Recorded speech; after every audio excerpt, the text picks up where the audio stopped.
Aquarius, one of the most gorgeous zodiacs to ever exist. And not just pretty either, she's one of the strongest. So why is she trembling like this? Why is she shaking like she just ran into a final boss she has zero business challenging? Because if he gets there, if he really shows up, then it's over. Everyone is cooked, completely, utterly cooked, to get why we need to roll it back a few days, back to Yang Wei. The saint of the ram, Ares himself, a man feared as one of the strongest beings still walking the earth. Got killed by someone who, by all logic, shouldn't even be alive anymore. And from the scraps of information left behind, it wasn't even a fight, it was a straight-up massacre. Now here's the part that should mess with your head. If someone like Yang Wei, a full zodiac, couldn't do a single thing, then the only answer is that the killer had to be one of the 12 too. But which zodiac would be going around hunting the others? Then we see it happen. Our protagonist stands over Yang Wei and finishes the job. And after that, completely relaxed, he thanks the man for helping him get stronger, because he's still got 10 more names left to cross off. See, the 12 zodiacs stood at the absolute peak of human strength,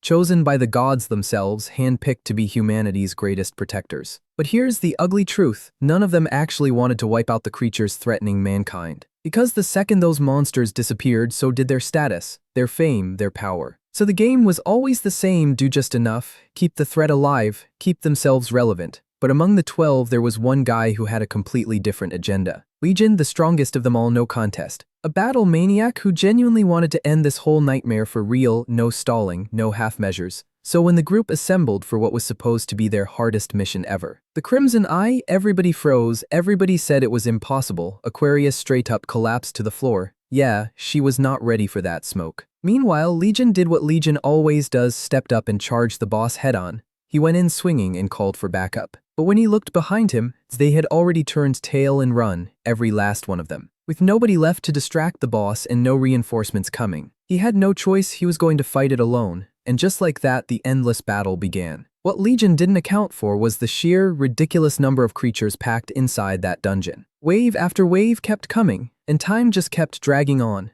At one point in the middle of it all, he found himself wondering, would anyone ever come back for him? Not even to see whether he was dead or still breathing. No backup, no options, so he kept pushing forward anyway. 2 decades passed, 20 years trapped inside the hardest dungeon in existence. Somewhere along the way he lost an arm and still kept going until he finally reached the last mob. And after putting it down, the entire dungeon started collapsing around him. Buried under the rubble, he could only think, yeah, this is one bitter ending. The people who betrayed him were probably out there living comfortably, while he was about to die here alone under the ruins, abandoned, and just like that, Legion's story should have ended, or at least that's what it looked like. Outside, the city is in absolute shambles. Calamities tore through it and left nothing but wreckage. 2 young guys are sprinting through the ruins like their lives depend on it, because, yeah, they absolutely do. One of them yells, "Run, didn't I tell you not to go that way?" The other fires back, "How was I supposed to know? Today was supposed to be safe. How was anyone supposed to know a high-level calamity would just pop up out of nowhere?" A horned, dog-like monster and its whole pack are right behind them. One of the boys starts crying while running. "We're so dead. That fortune teller told me I'd run into some insane monster today. I should have just stayed home." And one of the beasts suddenly leaps forward and crashes down right between them, forcing the two to split in opposite directions. One of the boys slams hard into the ground, sobbing, while the other gets surrounded and mutters through clenched teeth, "Damn it, if Legion had survived the Devil's Tower, something like this wouldn't even matter." He looks over toward the Devil's Tower in the distance, the same tower Legion entered long ago with the 12 saints. Then the tower gates begin to open. A blinding light rips through the air, and in the next instant that light swallows everything and detonates across the whole area. The 2 boys throw up their arms and brace against the blast. When the dust finally clears, the destruction from the tower's explosion is impossible to ignore. "Hey, what the hell just happened?" "I don't know." "Oh no, Jimmy, there's a person coming out of the collapsing tower." A person? They just stare. Neither of them can process what they're seeing. Far out in the wreckage, through all the dust and debris, a lone figure is standing there. Those bastards really had the nerve to stab me in the back and throw me into a trap like that. "You're all dead. I'm hunting down every last one of you." Half buried in the rubble, the 2 boys are completely lost on what just happened and who that person even is. Then one of the dog-like monsters charges straight at our protagonist. He stomps its head straight into the ground. And the boys are in disbelief. Those things are orange-class calamities, the kind even high-rank awakened ones have trouble dealing with. But to him, they're nothing less than bugs. Legion grabs the rest of them with a grin, casually towering over the ones he's already dropped. And he glances to the side and disappears on the spot. One blink later, he's right in front of the 2 boys. They lock up. They can't even scream. Then they absolutely do scream, stumbling backward and tripping over themselves. Wait, why are you coming over here? Please let us live. Legion stops. Wait, you're human, good, then the path's open now, right? Two boys just stand there breathing, shaking, alive somehow. Did you see that guy come out of the tower? That's insane. The other one shakes his head. What are you even saying? Nobody comes out of that tower alive. Maybe something went wrong and he just got spit out when the whole place collapsed. But while they were busy going back and forth, a shadow rose up behind them. Both boys went completely still, another monster staring right at them. Our protagonist turns toward it, totally calm, not even a little worried. One of the boys panics. No way, that's the wolf boss, Young, run. Meanwhile, he keeps looking at the beast like it's barely worth acknowledging. Then the monster starts charging energy in its mouth. A second later it fires, a huge blast straight at all of them. Two boys can only shut their eyes and brace for impact. The attack tears through everything in its path. Then after a moment, it stops. They look around and freeze. Did he just protect us? Our protagonist clicks his tongue and curses under his breath. Then he launches forward and slams his hand down on the wolf boss. You filthy mutt. He forces it down and drives in a punch. The impact alone is enough to crush the wolf boss completely. The two young men can only stare, mouths open, brains offline. Then our protagonist lands smooth, casual, with a grin on his face. The whole area is left wrecked and the boss is already done for like it was no big deal. He stands there calmly, his eyes drifting over to the two boys who are silently thanking every god they know that they're still alive. They really thought it was over, and technically it was just not in the way they expected. Then he calls out, "Hey, you two." They both jolt and answer at the exact same time. Yes sir, go buy me some food, I'm starving." They just stare at him. He even looks a little awkward, like he knows that came out weird. "Oh, and clothes too, I need something else to wear." Scene shift, now they're in a small restaurant and our protagonist is absolutely annihilating plate after plate. No pause, no mercy. Boys are staring at the bill like it personally betrayed them. This man ate enough to cost 10,000, basically enough food for 120 people. Easy. When they nervously mention they're broke, he casually says he held back and gestures at the mountain of empty plates like that's supposed to help. One of them blurts out, "What do you mean you held back? Weren't you the ones who said you'd pay for whatever I wanted after I saved your lives?" Then he adds, "Bring me one more plate." They cut him off in full panic mode. "Nope, no more, they're out of money." Then one of them asks, "So, Jeong, what even are you, a disciple, a divine captain, and what were you doing near the tower anyway?" "What do you mean? I just came out of the tower and ran into you too." They stare at him. "Youth came out of the tower." He brushes that aside. "Forget that, there's something I want to ask you. You look completely normal, so why can't I sense any magic power from you at all?" One of them explains that he's a disciple. Then they ask if our protagonist is one too, somebody who awakened through a god's blessing. Hearing that, he scoffs, "Those trash gods, why would I ever be grateful to those bastards?" But then he stops. He catches his own reflection in his spoon and freezes. "A mirror, get me a mirror now."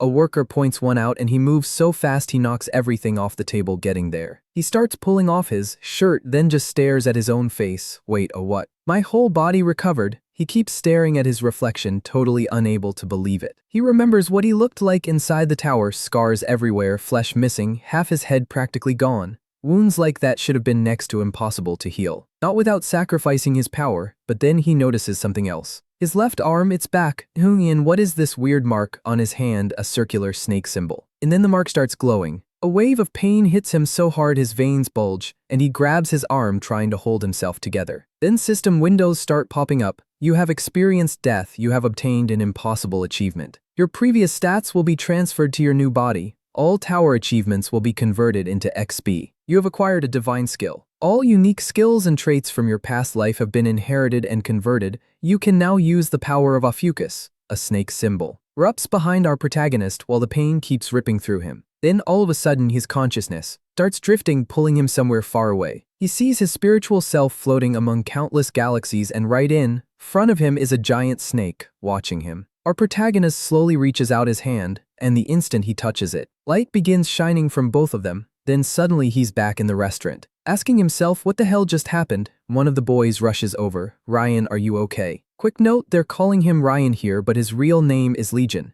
That's who we're dealing with. Still rattled, he asks, "What? You didn't see that snake just now?" "What are you talking about? We didn't see any snake. All we saw was you stand up, start taking your clothes off and stare at yourself in the mirror. Then you grabbed your fist and started screaming like a total maniac, so other people can't see it." Interesting. He stares at his hand, turning that over in his head. Meanwhile, the boys keep watching him, quietly deciding he gets weirder the longer this goes on. Then our protagonist feels that energy surge again, and another system window appears. You have become the owner of Ophiuchus. More windows pop up. One after another. Legion, 13th seat of the gods, owner of the seat of Ophiuchus, awakening name, the man who crushes all creation. More windows keep coming, explaining his abilities, and one of them reads, F rank super regeneration, any damage to your body will be restored, your body has been renewed, a temporary penalty applies, physical ability reduced by 50%, time remaining 10 hours 32 minutes. So that's what caused the physical change, that skill. He's never heard of anything like this from the other saints. And on top of that, he can't sense a god's presence around him at all. Whatever happened, his body's healed. That part at least isn't bad. The real question now is, what does he do next? And then he remembers the men who cast him aside and left him to die against that boss. At that moment, he only wants one thing, find every saint who betrayed him and pay them back in full.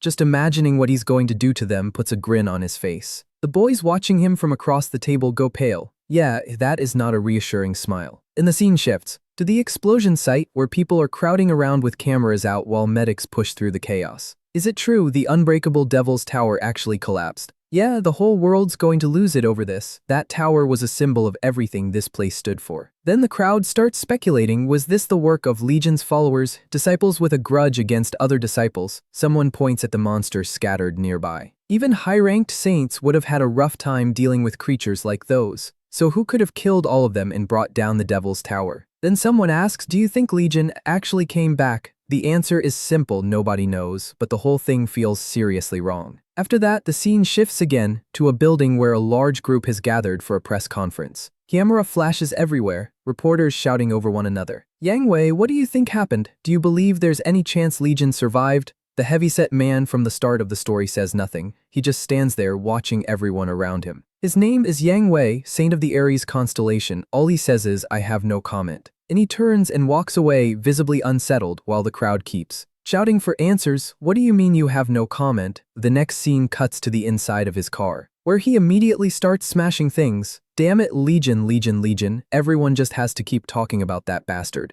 How many times have I heard that name today alone? And then the thought creeps in, what if Legion really is alive? He remembers our protagonist's ruined, broken body from back then. And he asks himself, could someone in that state have survived 20 years of silence inside? That tower, no, that should be impossible. There were thousands of demonic beasts in there. And every single one of them was high rank. It was already a miracle they got out without him, barely scraping by with the head of the Scarlet Eyes. So how could anybody survive in a place like that?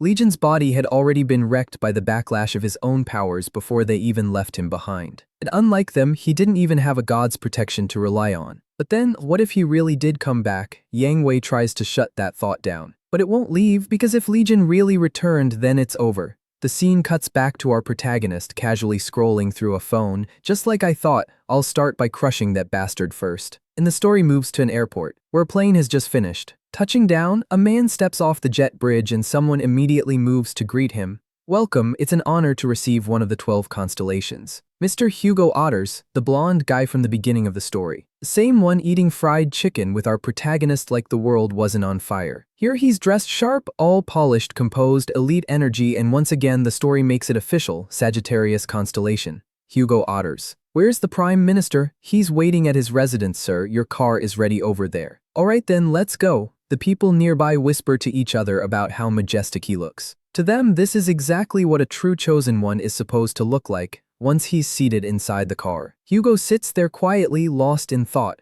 Then he glances down and notices his phone vibrating. These reporters again, I can't believe people are still spreading stories that Legion is alive. Then he notices an unknown number mixed in. It's been over 20 years. He picks up the phone, turns it over in his hand and keeps thinking. Then his mind drifts back to something he was told once. You're going to die tomorrow. Then he remembers our protagonist, face battered to hell, still grinning like a fool, saying, Teisuke, why do you have so little faith in me? When we attacked the Devil's Tower, I went outside and fought the disaster monsters at Legion's request. I wanted my premonition to be wrong. I wanted Jin to come back safe. But then he appeared barely alive, asking what had happened to him. The saints who entered the tower with the protagonist, ye abandoned him and returned with nothing but the head of the Scarlet Eyes. Because that achievement was so extraordinary, of the 12 saints, me included, were praised as heroes and gained power from it. Later at the hospital, I still couldn't, except that Jin was dead, so I kept asking people to search for him. But that greedy bastard cut me off. Hugo, it's too late. It was the saint of cancer. He reminded Hugo how many disasters had poured out of that tower and said it was ridiculous to think Jin could have survived. Then he coldly told Hugo that if he cared that much, he was free to go look himself. But if he did that, the number of active saints would drop to 11.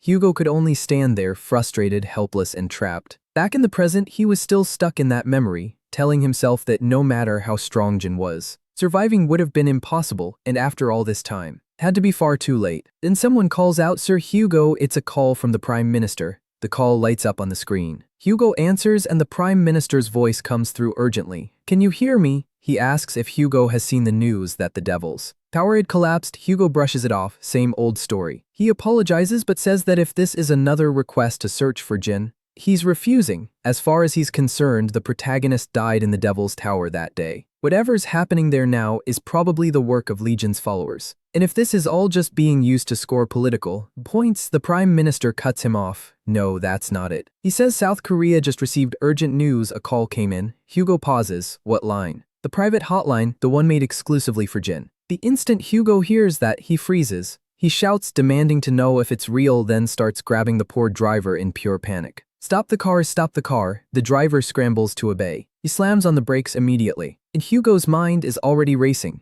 Maybe that unknown call from earlier was connected to this. He checks his phone, 30 missed calls, 1 message. He goes pale. He immediately calls the number back. The line connects and a voice says, "Hey, Taisuke. I'm going to find you and I'm going to kill you." That hits Hugo like a shot straight to the chest. And then slowly he smiles through the disbelief. The way he said it, the way he talked, it really could be him. He immediately tells the driver to turn around and head back to the airport. The driver hesitates. Hugo has a full schedule, but Hugo snaps, "Airport, now." The scene cuts back to the little restaurant where Jin chuckles and says Taisuke has really grown up. Even his contact skills got better. One of the boys asks who he just called. He casually says, "Just some guy." Then he holds up the phone, honestly fascinated. "This thing, a cell phone, right? Pretty interesting. I entered the tower in 2005. If it's 2025 now, the world really has changed a lot, huh?" One of the boys is stunned. "Wait, this is seriously your first time using one?" He starts explaining that with it, you can access the internet, news, videos, all of it. Jin's eyes immediately light up. So he can search up news about himself. He gives it a try and yep, he's trending. A flood of articles fills the screen. He scrolls through them quietly while one of the boys watches in total awe. Jin notices the comment sections. Some people say there's no way he's back. Others swear that if he were, he'd be strong enough to conquer the whole world. One commenter calls him trash compared to the 12 Saints, and the replies instantly turn into a battlefield. The comment section descends into complete chaos, peak internet behavior. The protagonist gets so mad he nearly crushes the phone, and the poor kid next to him is practically begging him not to. He's furious. Those backstabbing cowards are getting all the credit for killing the Scarlet Eyes. Back then they were scared out of their minds, and now they're casually rewriting history. He tries to shrug it off, telling himself it changes nothing, but then something stops him cold. One thought and it hits hard. He keeps searching and finds a special report covering what happened after Jin's supposed death. Back then, he had already decided that if he died, all his property would go to orphanages and school foundations. Now he wants to know if that actually happened. So he digs deeper. Instead, the reports say the 12 Saints mourned his death and honored his sacrifice. They also claim he left all his belongings, including his relics, to the 12 Saints so his wish to protect the world could continue through them. All 12 accepted, except Hugo, the Saint of Sagittarius, so basically, they robbed him blind. Our protagonist's jaw tightens. He crushes the phone in his grip and swears he'll tear down every last one of them, including the worthless gods they serve. The poor kid drops to the floor crying over his shattered phone, while our protagonist gives it one respectful look and says at least the call history's gone. The kid is absolutely devastated. Bro really lost his phone to a dead man's revenge arc. Meanwhile, Jin thinks about his next move if he wants people to know he's back. There's one problem, his face looks nothing like it did 20 years ago, even if he went around telling everyone who he was. They just assume he'd lost it. So until he personally deals with every last saint, staying hidden is the smarter move. Boy is still mourning his destroyed phone when a system window suddenly flashes in front of Jin. Warning, someone is watching you. Red mist starts forming in the air around him, and Jin recognizes that energy instantly. He rises to his feet. The boy asks where he's going. Just getting some air, and with that he walks out. Outside, strange, burning goat-like creatures start appearing with flying monsters circling overhead. He recognizes them immediately. Avatars, servants of the Ares sanctuary, and the system confirms it. The avatars are establishing a barrier in Ares' name, weakening the influence of other constellations. They are demanding tribute. Jin clicks his tongue. These bastards serve the gods and somehow it's still humans who have to pay. Disgusting. He cracks his knuckles and gets ready to move, but then somebody nearby starts running their mouth. Legion. Seriously, the guy says, I've heard so many stories about him that I'm already sick of that name. They're trash-talking our protagonist right in front of him. The woman with him joins in too, saying the news won't shut up about it and she's already beyond tired of hearing the name. He just watches them. He wonders why the media is putting this much spotlight on someone who's supposed to be a ghost from 20 years ago. And he notices something. Badge on the man's shirt. The two boys recognize it immediately. These people are from the Gemini Sanctuary. One of the boys quickly whispers for Jin to come back, warning him not to pick a fight with them, but our protagonist keeps staring, and the guy notices. What are you looking at? And he tells him to get lost. Boys tense up, already bracing for disaster. Then the man takes a long drag from his cigarette and blows the smoke straight into Jin's face. He smirks and says that if Jin's got a problem, he should do something about it. Before things can get uglier, the woman grabs his arm and tries to pull him away, saying they should leave before he embarrasses himself. Even then, the guy reaches over and pats Jin on the head like he's some nobody. He keeps throwing out insults, and the woman laughs right along with him. Then he sneers, asking why anyone would admire such a weak saint. He even questions whether our protagonist was ever really a saint to begin with. And yeah, that's the line. One of the boys nervously steps in. Hey, those two are disciples from Gemini above A rank. Our protagonist ignores that completely and calls them cowards. The guy turns, was that aimed at me? Jin answers with something even sharper, making it very clear that yes, it absolutely was, so the man walks right up. Ayan gets in his face, genuinely shocked that someone with no visible mana would dare speak to him like that. Our protagonist doesn't even bother responding. He just raises one finger and flicks the guy on the forehead. That one flick sends him flying backward, knocked out before he even hits the ground. He crashes hard enough to trigger a massive explosion on impact. The woman is left standing there in total shock. The two boys cannot believe what they just saw. And just smiles at the scene in front of him, and now the woman is genuinely terrified. He looks at her calmly and says he already knows what she was trying to do behind his back. She had already formed fire magic in her hand and was getting ready to strike him from behind. Pointless, Jin answers with another flick, sending her flying too, smashing through everything in her path. She hits the ground and the boys are left completely speechless. How are you using abilities in the middle of a STR? He cuts them off. You're mistaken. If I'd actually used a skill, those two would be dead. Oh, he just folded two A-rank disciples, using nothing but his bare hands. And he crouches down beside man and takes a closer look at his necklace. He rips it off. I knew something felt off when I hit him. This isn't a divine artifact, so why do these people have one? Only saints are supposed to possess relics like this. One of the boys realizes Jin genuinely doesn't know and starts explaining. Decades ago, humanity almost went extinct because of the calamities. People survived thanks to divine beings and the saints they chose. But since 12 people alone couldn't protect the whole world, the saints gathered followers and built divine cathedrals. Those who received power through the saints and awakened became known as disciples. As he explains, we see a visual example of someone displaying that kind of power. Their ranks reflect their strength. At the top are the saints, SS rank, chosen directly by the divine beings. Right below them are the SS rank 10 stars seen as future saints. Then come the S rank divine captains, the strongest disciples who command the rest. After that come A rank disciples, then B rank, and it keeps going down from there. The divine beings themselves grow stronger through the faith of their disciples. That's why the cathedrals hold all kinds of events and competitions to attract more people to their side. And in return, the disciples they choose receive gifts directly from the divine beings. While the explanation continues, Jin looks around at all the treasures displayed around him. All of this was built up during the 20 years he was gone. Then someone calls for him to look, and when he turns, those goat-like figures are there again. At the same time, the system fires off another warning. The House of Ares and their creed are watching and they are pleased. They want blood, the woman and the man both, they want them dead. They're even offering you a useful reward if you finish them off. One of the boys immediately starts panicking. Jin, you've drawn the attention of the House of God. They're like shadows of the divine beings themselves. Going against them is the same as going against the gods directly. The boy tells him to just do what they want, but Jin only smiles and keeps talking. I was wondering why Yang's lackeys were hanging around a place like this. Now I get it, they were trying to feed that filthy pig. For the god's sake, he really hasn't changed at all, and honestly neither has Jin. Then Jin starts drawing out his power. He stomps the ground and a massive blue shockwave rips through the area and slams into every floating goat creature at once. The boys throw up their arms and brace against the blast, and then all that red mist. Every last trace of it gets erased completely. How dare you stand against me? House of Aries scatters, and the barrier vanishes with them. Yeah, Jin is definitely not normal. Then Jin looks down at the thug still sprawled on the ground. That guy, he's really a disciple of Gemini. Yes, they belong to the most powerful divine cathedral in the country. An elite group packed with influential people and serious connections. Jin cuts straight to what matters, so they must be rich, right? The boy just stares at him. I mean, everything the guy was wearing looked expensive. So our protagonist gets to work. All right, looting time. And to him, looting is easily the best part. Later that night, they finally make it back and our protagonist groans that this day took way too long. The boys start pointing out where they live. One points to his apartment on the second floor. The other says he lives just past the next block. They thank Jin for saving them and getting them home in one piece. Then they just stand there waiting. Jin glances at them and asks why they aren't going inside. He's tired, and no, he's not joking. Next thing you know, they're inside. Jin takes off his shirt and starts cutting his own hair. Once he's done, he nods at his reflection. Now this looks right, style restored, aura recovered. One of the boys gives him a thumbs up, genuinely impressed.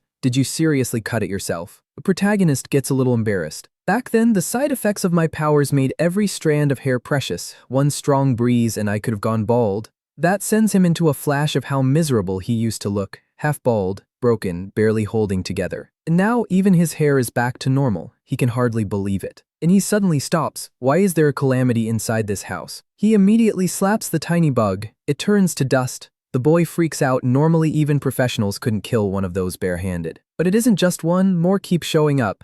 Jin starts wondering what these things are reacting to. Someone asks if he's giving off some kind of aura that attracts calamities. No, when this happens, it usually means something inside the house is drawing them in. The boy just stares at him. It's probably the evil relics in this place. What, those were gifts from a saint? Even if they weren't mine, they were still blessed items. He answers by smashing one of them on the spot. The boy drops to the floor in despair while our protagonist calls it disgusting. Then he goes through them one by one. That mask, it's a divine relic used to monitor its owner. The music box steals personal information, and the clock, that's what's attracting the calamities. The poor kid looks completely shattered. Jin gets furious. Those rotten saints didn't just steal his money. They've been selling cursed relics to ordinary people and harvesting their information. Just thinking about it makes his blood boil. The boy is stunned by how furious he looks and gets told to throw every single one of them away. But before that can happen, someone has arrived outside, and they can hear the shouting. Inside, Jin is standing there while the boy clings to him, still crying. The newcomer walks in and looks around, completely confused. Who are you? The nervous boy blurts out Sung Yi, and that name instantly sets the newcomer off. He snaps that he's the owner of this house and starts releasing his power. Meanwhile, the story shifts to the Aries sanctuary, Yang's residence. He's just been informed that the Korean avatars have all disappeared. Full report, the entire Korean branch is in chaos. Yang can't wrap his head around it. An avatar is a direct servant of the gods. Only an absurdly powerful awakened could force them back. He orders his men to contact the other saints and find out whether any of them were involved. They get to work, but also mention they still haven't been able to reach Hugo's sanctuary. Yang brushes it off. Hugo probably flew to the UK to play mercenary again. But then he's told that the moment Hugo landed in the UK, he turned right back around. Yang's brow tightens. Where'd he go? Korea, hearing that, Yang starts getting nervous. Hugo and Jin were close, really close. So Yang starts wondering, is this connected to the rumors that the protagonist is actually alive? Which brings back the memory of just how badly Jin was disfigured the last time he saw him. Did he really come back? Damn it, he refuses to believe it and hurls a chandelier at a servant who did absolutely nothing wrong. Classic tyrant behavior. Then he demands every detail they have. They report that near the area where one avatar disappeared, a disciple of Gemini was found unconscious in the street. According to witnesses, he picked a fight with a very handsome man. A handsome man. Yang immediately decides it can't be Jin. He knows exactly what happened to that face, but either way, things have been going bad lately. It's still possible the protagonist is alive, still possible he's come back, and on top of that, avatars are disappearing in Korea for no clear reason, and even worse. They recently failed to take down the Spider Queen too. If this keeps spiraling, Yang could lose his position entirely. He orders them to prepare his jet. Are you planning to go yourself, sir? Yes, I need to see this with my own eyes. And with that, he heads out with his men. The scene shifts back to Korea, a hospital tied to the Gemini sanctuary. The guy who messed with Jin is still unconscious, hasn't moved at all. An enraged old man is demanding to know who did this to his grandson. The thug just lies there in the hospital bed. While someone reassures him not to worry, that's exactly why Gemini Sanctuary sent one of their best S-Class Gemini Knight Frozen Minsung Hunt. Back at the apartment, the newcomer Sung-yi asks if they ran into Jin near the Devil's Tower today. He's told that our protagonist handled all the calamities alone without even using a weapon, and the boy nervously confirms every detail.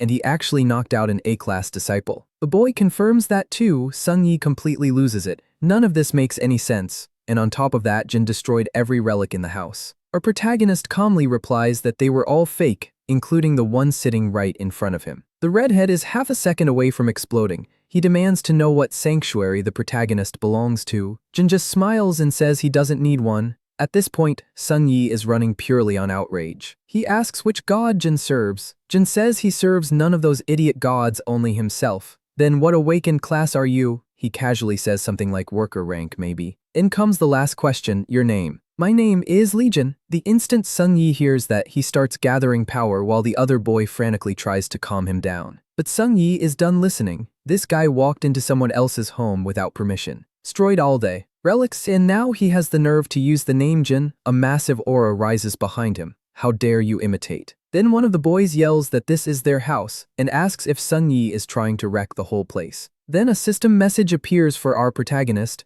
The magic power of the Gemini Temple is being released. And our MC, he's actually excited. Looks like he's about to study the whole setup. Another window pops up asking whether to activate a skill. It locks onto Jin Sung-yi of the House of Gemini. Awakened class A. Idol one who punishes. Abilities. Stake S rank, Ice Capsule Seal A rank, traits, Genius Violent, Stubborn Obsessed and Idol Admirer. His genius trait gives a massive boost to learning ability. Denotes that Sung-yi is already using high-level summons at his age, so that genius trait is clearly the real deal. Meanwhile, Sung-yi keeps powering up his massive summon. The other boy panics and starts yelling for everyone to run. He warns them that Jin Sung-yi is an A-class awakened from Gemini Sanctuary. And on top of that, he's a total Jin fanatic. He yells at Jai-woo to get out too, unless he wants to get caught in the blast. While he's still shouting, our protagonist silently appears right behind Sung-yi. Don't play with fire. One finger raised. Sung-yi starts to turn and gets flicked in the forehead. He goes flying. A moment later, one of the boys realizes this idiot is about to burn down not just the apartment, but the whole building. The kid in the back is still panicking and rambling to himself. The redhead hits the floor unconscious. Is Jin Sung-yi dead? No, he just got knocked senseless. And somehow that only makes the other kid worry more. Up close, the redhead has a huge bump on his forehead from that one flick. I'm going to sleep, he'll wake up when he wakes up.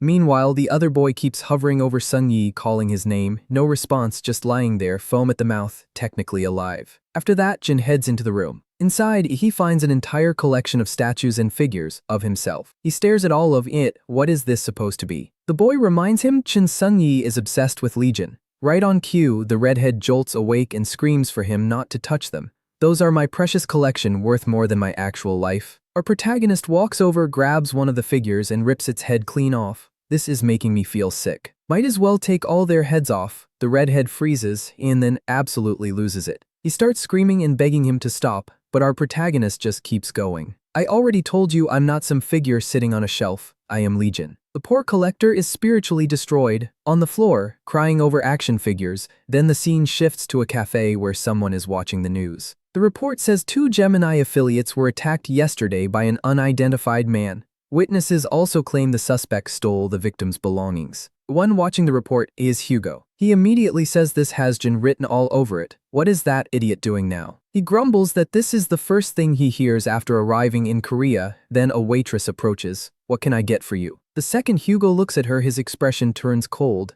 Yang Wei, cut it out and get lost. She smiles, so you noticed already. Yep, the fat man's using the woman's body. Body possession, real charming. I couldn't reach you any other way, and judging by how fast you flew to Korea, you clearly care a lot about Legion. That alone tells me everything I need to know, so tell me everything you know about him. Hugo snaps back immediately. This is exactly why I hate body possessors like you. Then flicks him. The woman instantly snaps back to herself. Confused, she blinks and wonders why she's even standing there. Hugo curses Yang Wei under his breath and mutters that he needs to find Jim before anyone else does. Where are you hiding, you idiot? And the scene cuts to a supermarket, where the redhead and the other boy are shopping. You know, Cheon might actually be the real deal. No way, they don't look alike at all. To me, Legion is humanity's hero. There's no way that delinquent is him. But the other boy insists. He watched him come out of the devil's tower, and his strength was clearly not normal, so if he really is. The redhead cuts him off. He's not, I'm sure of it, my father told me so. The other boy starts to argue back, bringing up his father. But the redhead shuts him down again. Let's just go pay, and then a woman screams, thief. Both of them stop. Who is that? And somebody rockets right past them. Though fast products go flying and shelves get knocked crooked. That man is the thief. The redhead recognizes the speed instantly. Scorpio affiliate. He's using his power to sweep through the whole supermarket, wallets, valuables, everything.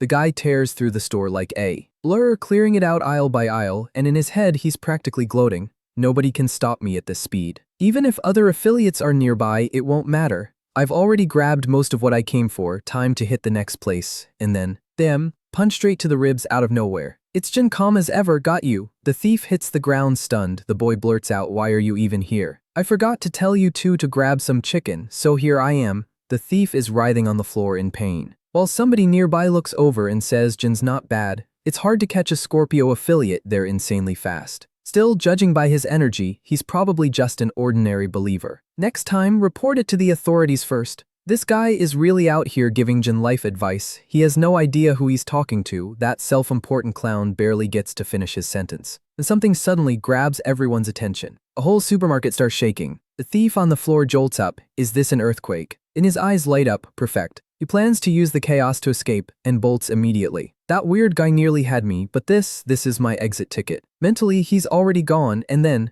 the ground right in front of him splits open, and out of it comes a giant centipede. The thief stops dead in his tracks. Calamity in a green zone. No way this is happening. I should have run the second I got tangled up in this. He still tries to make a break for it. Doesn't matter how strong it is, nothing can catch me at full speed. He's still smiling, then the monster lunges, jaws wide open. Yes, you already know how that ended. Then we finally get a proper look at the creature. It's the same monster, the Spider Queen, that they failed to capture before, and she's looking at everyone in that building like dinner. Panic tears through the entire supermarket. The monster sweeps her gaze across the room, cold, patient, lethal. An alarm starts blaring. This is not a drill. People begin breaking down as another announcement cuts through the chaos. Calamity event confirmed inside the supermarket. Civilians remain trapped inside. All personnel evacuate immediately. Due to the confirmed appearance of the Queen Spider, this location has now been elevated to a red zone. Then the monster releases a swarm. Smaller creatures pour out, some like flies, others like centipedes. People scatter everywhere, and in the middle of the chaos, a little kid gets left behind crying alone while a monster closes in.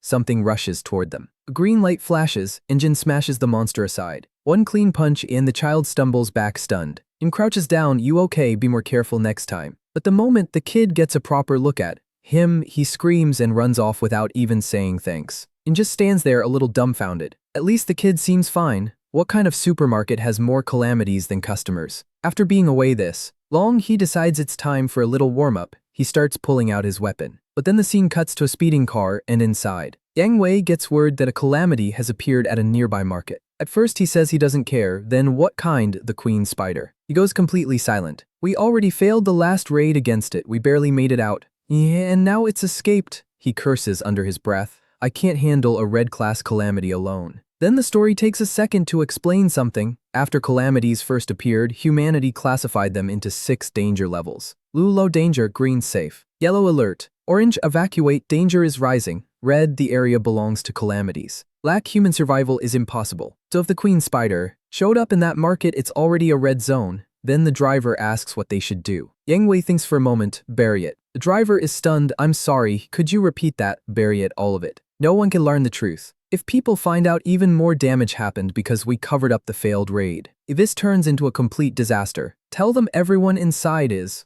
dead and send affiliates to bury the entire building. Then we cut back to the supermarket where monsters are tearing through everything. A bald man curses through gritted teeth and activates an ice prison, freezing the insects and monsters closing in around him. Don't look down on an S rank. This guy is going all out. This bald guy, pretty sure he's the one the old man sent after Jin. But even with the monsters frozen, they shatter the ice and rush him again. A bald man's eyes widen. They broke my ice magic that easily. Then Jin steps in front of him, casually holding a stack of cans and says, move. The bald guy can't even process when he got there. Our protagonist looks at the monsters. They must be starving if they've started eating humans. And he tosses one of the cans straight up into the air, snatches it at full speed, grins, eat this. and he starts hurling cans at the monsters, every single throw landing with absurd precision. The creatures all shriek at once. One gets split clean in half, and Jin tears through the rest like this is just a warm-up for the real fight. You really think you can bare your fangs at me, you trash? Still grinning like a madman, he clears out the market aisle in the blink of an eye. You weak losers should know your place. The Gemini affiliates can only stare, stunned by how fast Jin is wiping them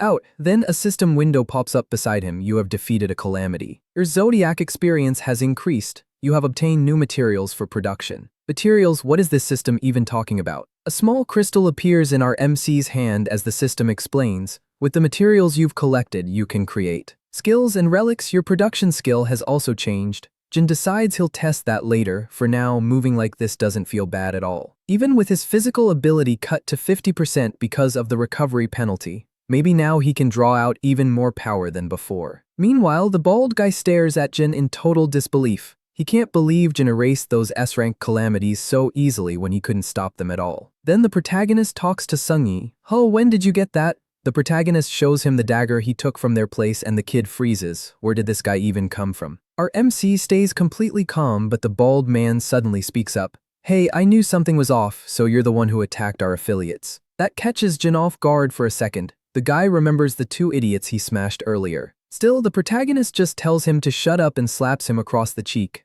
The bald man drops to the floor, stunned. Damn it, how did he figure it out? You know too much. How could I not know, you idiot? Those clothes and that badge came from our affiliates. He realized it after Jin beat them. Turns out our MC was wearing Yang's outfit the whole time. And that badge is an S-rank relic only Gemini affiliates have. Sungyi looks at the badge while the bald guy keeps yelling. "I bet that relic is why you're ridiculously strong, am I right or not?" And looks down at it. "Huh, why is this crap on me? Gross." Then he grabs it with his hand. And the bald guy goes pale. "You crazy bastard. That thing's worthless, at best it's just decoration. You were all fooled by the hole." The man can only gasp, calling it blasphemy. Jin just shakes his head. He can't believe this guy and the one from the bar are still acting like punks after 20 years, while Jin is talking to the bald man. Monster suddenly charges in. Protagonist's expression turns serious. Sungyi and the red-haired guy point at it in shock. It's the queen spider, and now she's tearing through everything. People scream in panic as the destruction spreads, and the bald man blurts out, "Queen spider, Jin." Jin immediately draws out his aura too, then he launches himself at the monster. "Hey queen, I've got a gift for you." He lands a brutal hit on her, sending the giant spider flying. Everyone stares in disbelief at what they just saw. What the hell was that? He rushed the queen spider without even using a relic. Then a voice echoes out to all Gemini affiliates inside the supermarket. The bald man recognizes it instantly. "Wait, that voice, Bishop Choi?" Telepathy, he answers right away. "Yes, Bishop, this is Sung Ho." "Sungyi and Sung Ho, is that you? Leave the building immediately." Speaker is Gemini Bishop Choi Sung Ho. Aries people are about to destroy the entire building. Outside, they're already getting ready to bring it down. Choi keeps going. "Yang Wei is coming in person. We can't stop him, and the queen spider in that supermarket is a monster. Even Yang Wei couldn't kill. That's why they're desperate to bury this whole place. It would be bad if their failure came to light." "Sung Ho, you borrowed a teleport skill, right? Take Sungyi and get out now." "What, just the two of us?" Something makes Sung Ho hesitate. He looks around and sees wounded people all over the place. The destruction inside the market is impossible to ignore. At the same time, Jin is still fighting head-on. Sung Ho falls silent, then Choi presses him. "Why are you taking so long? Is there a problem?" "No sir, no problem." Meanwhile, the red-haired boy shoots back. "Begging for help wouldn't matter anyway, so what are you saying? Can't you see this mess? You're telling everyone here to get buried alive." Sung Ho hesitates again, then says he knows, but if word gets out that the queen spider appeared in the middle of a city, what will people think of them? He keeps going before anyone can answer. "The citizens will blame the divine sanctuary. Their faith will weaken, and so will the power of the gods. Humanity's devotion has to stay firm if we want divine protection." He says they only have 2 teleports left, so only 2 people can go. "Sungyi, you're coming with me. I have my orders, I'm getting you out." But Sungyi refuses to leave his friend behind, especially with so many people still trapped inside. "You idiot, this isn't the time to make me look bad. I'm not dying here because of some useless brat like you." He starts summoning his ice power again and adds, "I can't disobey the saint's orders, so I'll get rid of all these dead weights. Then you won't have a choice." The second the red-haired boy hears that, he draws his weapon too. "You disgusting piece of trash. Sungyi, you really think you can fight me? We're not even close to the same level. Forget that pointless conscience of yours and make the smart choice." But before he can finish, a centipede smashes him across the back. He goes face first into the ground, sliding hard. Then Jin looks over and Says what, you're still here, it's dangerous so get out already. And the boy calls out. He's using the word for an older brother. Then the red-haired kid explains that the exit is blocked by calamities so they can't leave. Our only options are to use teleport or beat all the calamities. The queen spider is still there staring everyone down. There are a lot of injured people too. Outside, the men in suits keep gathering purple power and he adds that the area's constellation sect is sealing off the whole area. Jin clicks his tongue. What a headache. The bald man, still wrecked on the floor, gets back up and starts screaming that our MC dared to hit him. Jin cuts him off, saying he thought the guy had already run off and abandoned everyone. Shut up, idiots. Survive on your own if you want. I'm leaving no matter what. But the moment he tries to teleport, a web shoots onto his back. The queen spider got him. What? No way. She yanks him straight into her, and that's the end of him. Only his phone falls to the floor. For a moment, everyone stares at the spider with grim expressions. Jin tells the other two, I'll handle this. Take care of the injured and get out when you can. The red-haired boy and Sungyi look at each other, but the protagonist. I'll finish this fast, so move. Outside, the barrier keeps rising, and Yang arrives asking for a report. They tell him they blocked off the store and put the whole building on high alert. He isn't impressed for something they started before he got there. This isn't much. Then they notice the barricade isn't holding. It's being broken by some kind of force. A green light suddenly bursts out, shattering the barricade and throwing everyone back. Then a giant serpent symbol appears around the area. What is that? A snake. People start flooding out of the supermarket in panic. They beg for help, saying the monster is still inside and people are still trapped. The men in suits try to hold the crowd back as others shout that one guy was grabbing the spiders. Yang watches the whole scene in silence. Grabbing the spiders? No, that's impossible. Even I can't catch one, so who did it? He starts releasing his red aura. Guards quickly warn everyone. Mr. Yang Wei, there may still be calamities inside. He doesn't care and orders them all to stay alert. Then he leaps from building to building until he enters the supermarket and says, my God, how did someone manage to kill it? Who did this? There are traces of a battle. What happened here? Is someone really hunting the queen spider? It's just got even more troublesome. There was already too much to worry about, but this entered his list too. Then he turns, looks down below and freezes. Wait, that bastard. Why is he here? Down in the crowd, he spots Hugo. Yang starts wondering if Hugo is behind all of this. Could it really be him? It almost makes sense until someone suddenly says, hey, how have you been without me? The moment Yang hears that, he goes stiff. What is it, fatty? Something wrong? It was Legion. He'd been talking for a while, then asked, what's with that face, like you just ate something rot? Shocked, the big guy stammers, why you're here. Then the scene shifts to a green alarm blaring. Firefighters guide people out while shouting for anyone hurt to come over fast. They warn everyone to get away from the building while Jin and the redhead stand there thinking, that guy really is Legion. He looks different, but those moves are definitely his. And someone calls out Jin Sungyi. It was Hugo. He stares at him and asks Jin Sungyi, why are you here? Jin freezes for a second and mutters, the Sagittarius saint. The redhead just looks confused. What? Since when were you back? So that's how you talk to your father? Yep, the redhead is Hugo's son. Pretty wild reveal. Jin smiles, but the redhead is clearly furious. Hugo keeps looking at them. Then he says it's good that they don't seem badly hurt. A little treatment from the medics should be enough. But what matters more is that they were inside the supermarket, and he heard the calamity was killed, so who did it? The redhead ignores him completely, still angry. He just glares, wondering who Hugo plans to chase next. Jin says, but brother, Jin should be okay, right? Moment Hugo hears that, he rushes over. You just said Jin, where is he? You know. The poor guy panics. Sorry, are you talking about the same? Yeah, he's inside the supermarket right now. He's also the one who beat the queen spider. He said his name is Jin. Tell me exactly what happened in there. Right then, a huge explosion erupts inside the supermarket. Hugo turns and sees the blast behind. Then the scene changes again. Now the big guy is there, beaten up and stunned, saying, you bastard, but the protagonist just smiles. You're so dramatic. We've known each other for 20 years and you attack me the second you see me. Who the hell are you? The big guy snaps. You look a little like Legion. But his face wasn't covered in scars, and his voice sounds different too. There's no way he could still look this young. You bastard, how dare you pretend to be Legion? You almost fooled me for a second. Pretend? The big guy keeps yelling. How dare you challenge me? Are you ready for what happens next? The protagonist just stares at him. What the hell are you even talking about? Then he steps in and drives a hit straight into the big guy's chest, sending him flying. Did you think I was joking? He doesn't stop there. He slams the guy around like a ping-pong ball until he crashes to the floor. With one hand in his pocket, the protagonist walks up calmly. Do you people really need a beating before you listen? Did life get better after getting rid of me, you filthy bastard? You stole my relics, and from what I heard, you even faked my will. The big guy can only stare in shock. Fine, I was already planning to send you flying anyway. I'll start by teaching you a lesson. Big guy is still rattled as the protagonist keeps talking. After that, I'll go to your house, your sanctuary, your relics, and the rest of those trash saints too. I'll destroy it all. I won't let that happen. The way he talks and moves, he's not bluffing. I couldn't even track his attacks earlier. Is he really leggy? Did he actually survive the tower and come back? No way. Hey, if you really are Legion. Then the big guy starts drawing out his power. Prove it to me. A red-purple force flares up around him, a dark symbol spreads across the ground and something rises behind him. He appears with a crown as the system announces, "The Master of Ares, Jade Emperor, has revealed himself, so only part of your god showed up." Even then, the big guy keeps acting proud. He fires out a storm of chains to capture Legion, and once they wrap around him, he sneers, "Do we still look weak to you now? I don't know how you came back from the tower, but I'll make you regret it." Skill, Divine Armament. More and more chains tighten around the protagonist, locking him in place while a massive spike forms right in front of him. Wow, that's pretty impressive. Shut up, Bast. All those spikes shoot straight at him and tear through the whole area. A pile of blades stacks up over him, one over another. Did he finally die? I was surprised he even made it back from the Devil's Tower. Still, he's stupid as hell to fight me head-on like this. Did you think a few level-ups and some experience points were enough? What an idiot. Did you really think I spent the last 20 years doing nothing? And a green light starts shining from inside the spikes.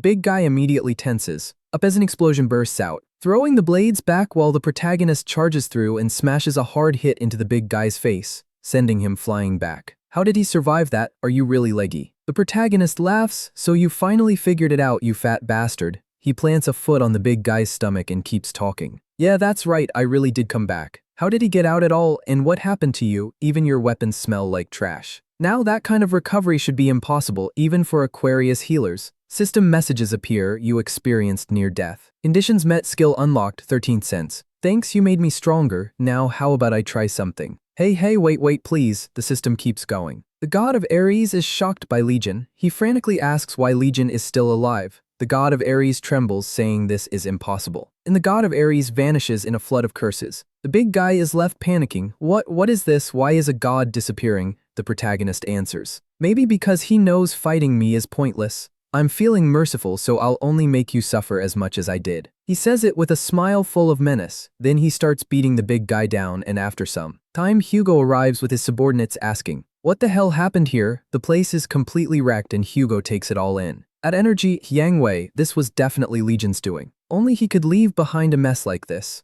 One of the men adds, "Something's wrong, I can still feel Yang Wei's energy from here. But it's way too weak for someone who's alive. What happened?" Hugo says nothing at first. Then he releases his aura and tells them, "Step back for a second." The next moment he vanishes. He heads straight to where the big guy was. After looking around, he curses, "Legion, that bastard. He even left a message here, pathetic bastard. What kind of mess are you making next?" The scene shifts to Ares' house. The protagonist arrives calmly and says, "So the divine artifact Yang Wei stole from me is here." He steps inside and soon finds a statue of the big guy with people moving around the place. The protagonist looks around and says, "That bastard is so obsessed with looking rich. He's showing off all this wealth, but I can already sense my divine artifact. And what's with these fake relics? Looks like he even took clothes from my house. But these weapons are all fake." Then he spots something labeled toothpick used by, and there you are, my precious. Then the scene cuts to people shouting as a red alarm starts blaring. It's the thief. Hurry, all guards to Area B. When they arrive, the protagonist is standing there holding the toothpick. No time, a whole force surrounds him. Hands up, drop the item and surrender peacefully. He just looks at them. "Yeah, I don't feel like it." He flicks the little tooth. And it starts smashing through everything, sending people flying. They get thrown all over the place. While he calmly says, "You really should use what you're best with, don't you think?" And it changes form. It was a toothpick and now it's a slime. "Good to see you again." The system announces, "You unlocked a divine artifact." In fact, the slime that creates all divine artifact of creation guidance, rank S trait, shape change, rank S. Another message follows, "Conditions met to unlock the skill creation workshop. A 15-meter workshop has been created. Default workshop range unlocked. Production, repair, reinforcement, and dismantling. With the creation skill engraved, the traits of the slime that creates all can now be granted." Alright, should we get out of here now? Then one more system window appears. The energy of Ares' divine artifact is being strongly detected. It'd be a little disappointing to leave empty-handed. The little slime stares at him as he walks forward. He opens the door and says, "Time to farm." Then the scene cuts to Hugo saying he came to. The big guy's mansion is already wrecked and people are running everywhere in panic. "Legion, please stop the..." People keep fleeing in the background as the scene changes again. Now the protagonist says, I'm starting to get hungry. Then Jin shouts, Jin ha! Taisuke comes running over crying like crazy. But he rushes right past Jin without even noticing him. Instead, he grabs some poor guy and yells that if Legion was alive, he should have gone to him right away. Then he demands to know what he did after coming back. Our MC just stares at him, confused, while Taisuke keeps rambling, saying his leg looks fine but the rest of his body doesn't and asking where he's rushing off to in that condition. That makes Legion. He kicks Hugo in the face and snaps, you can't even recognize your own friend in this state. Hugo spits blood, still stunned, while the poor extra nearby clearly wants to get out before things get worse. Hugo freezes. Then he notices the divine Artie, fact the slime, and stares. Wait, are you really? Legion cuts him off, ready to hit him again if that's what it takes to fix his head. And the poor guy can barely speak. Then Taisuke finally blurts out Jin and throws himself at Jin, completely emotional. Even Lime looks happy. Taisuke can hardly believe it, he really is alive, but Jin drives a hard hit into his stomach and Taisuke reels back in shock.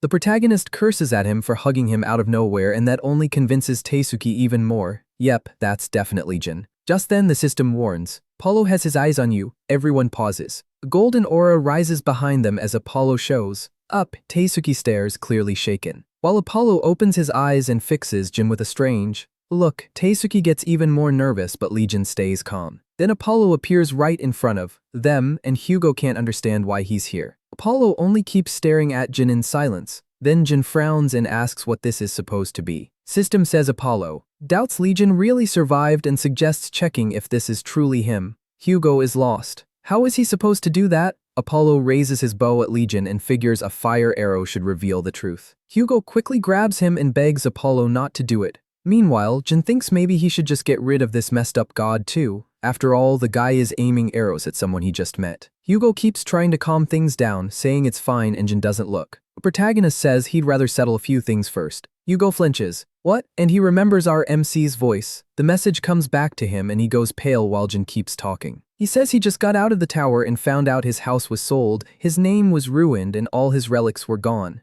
Hugo tries to stop him, but Jin says for now he'll just give him one poo. And he actually does. He takes the hit and says that punch proves it. Hugo really is Legion's guy after all. Right then, Yang Wei's guards show up shouting that they found him. They tell everyone to grab the man who stole the relic. In blinks, then remembers he was being chased. Hugo turns to Legion and asks what exactly he's done. The protagonist casually says it wasn't much, then shows a bag stuffed with items, and Hugo realizes he robbed Yang Wei's relic store. That makes Hugo tear up and yell, asking what kind of mess Jin just caused. The guards want to arrest him right away, but their leader stops them, saying our MC isn't someone they can handle. He knows calling more people like them still won't change anything. Before anyone can react, a huge gust tears through the area and Legion wonders what that was. And something leaps in. One of them realizes who's arrived. A massive sword crashes down and they understand. This is Ares' avatar, the Beast of Riches. The creature roars right in front of Hugo and Lee. Then they look up and Hugo immediately panics. It's Ares' avatar. He urges Jin to drop what he took from Yang Wei away and run, but Jin tells Taisuke to relax. He says he has a plan, then calls for Lime to do it. Lime's eyes start glowing. A light pours out of him.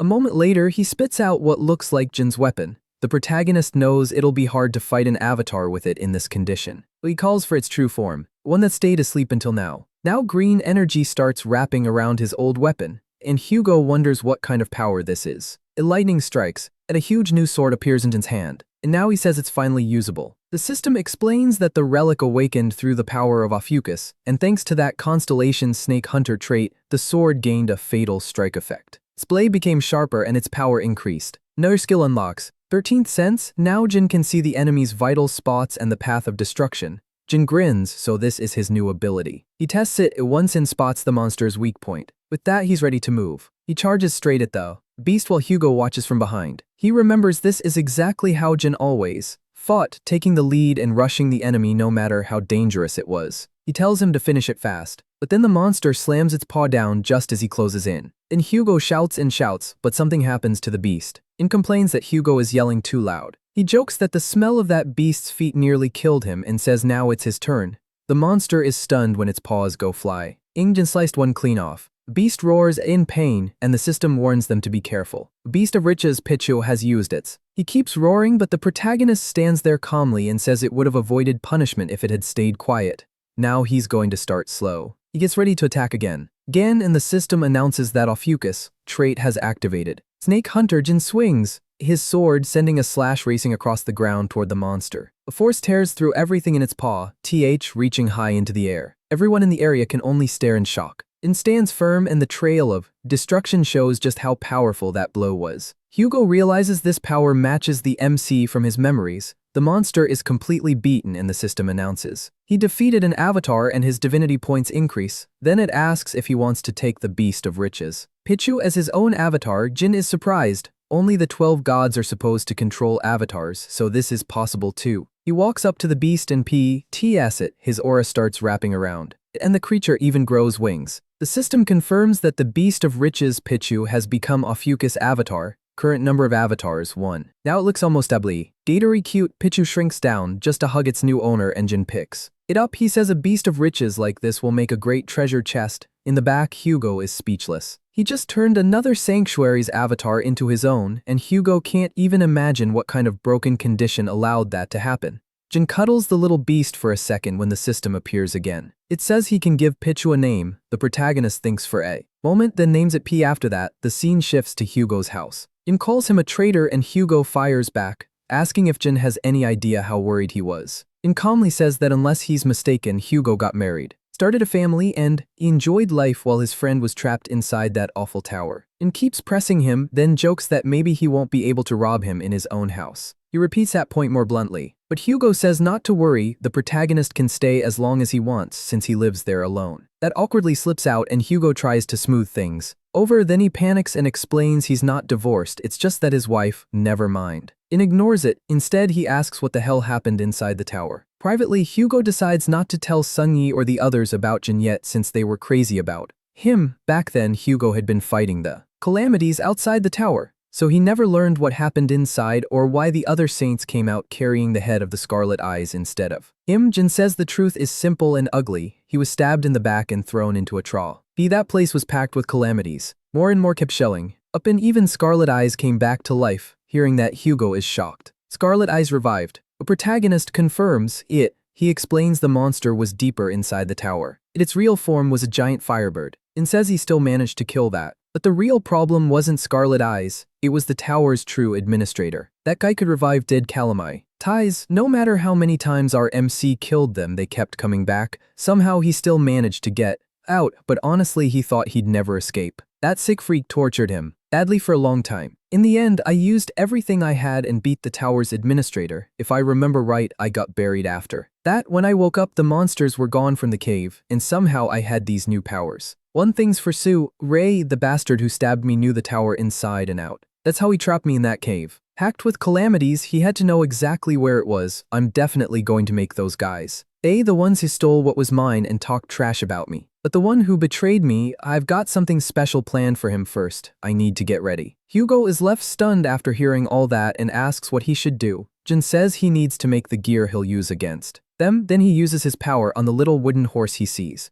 A system window appears. Creation Workshop Level 1. It can summon a workshop that makes anything. The system starts searching for usable crafting materials and asks if he wants to use Divine Relic material. A list of available materials pops up. Corrupted essence of the Queen Spider, stored magic power can be absorbed. Calamity Fragment raises the success rate and power of a Divine Relic. On top of that, several Divine Relics from Ares are detected. They're the relics he took from Ares' house, and decides to just throw everything in and try. The creation of the relic begins. The whole house is covered in green light as more system messages appear. Creation complete. A divine relic has been made and it produced an E. Go item mutation horse rank D. If you write someone's name on the relic, that person can absorb the magic power of whoever they touch. It lets them take 10% of another person's magic power for 1 hour, and it's strongly loyal to its owner. Jin is pleased. A divine relic with an ego can grow on its own. Hugo just claps in amazement. Still, he says a high-level item with an ego doesn't look all that impressive, and the horse instantly gets mad at him. Do you have any idea how many materials went into me? The relic asks if he wants to use the remaining materials to make something better, but the protagonist lets it go for now. Then Hugo changes his tune, praising the design and calling our MC a genius for making a divine relic. MC points out that a second ago he was insulting it and says he should show it some respect. Then Hugo asks if he studied design in the Devil's Tower. Jin thinks for a moment and says that depends on how useful Hugo is from here on. Out, they need to start dealing with those fake saints. Poor Hugo even gets smacked on the head. He asks how the protagonist plans to do. It won't be easy to lure the other saints out of their territory. Jin asks if this should be enough to draw them in. Then he shows him the true divine relic from the House of Ares, the Golden Fleece Chest. The system explains, Golden Fleece Chest, rank SS, it can store anything and even multiply the items inside if you pay the price. It's one of the best true divine relics. Hugo asks why he brought it if he can't even use it, and says he heard Taisuke is a saint with no money, so he brought it to help fund their side. Taisuke gets annoyed and snaps that he isn't poor, then asks the higher the relic's rank, the more materials it costs, right?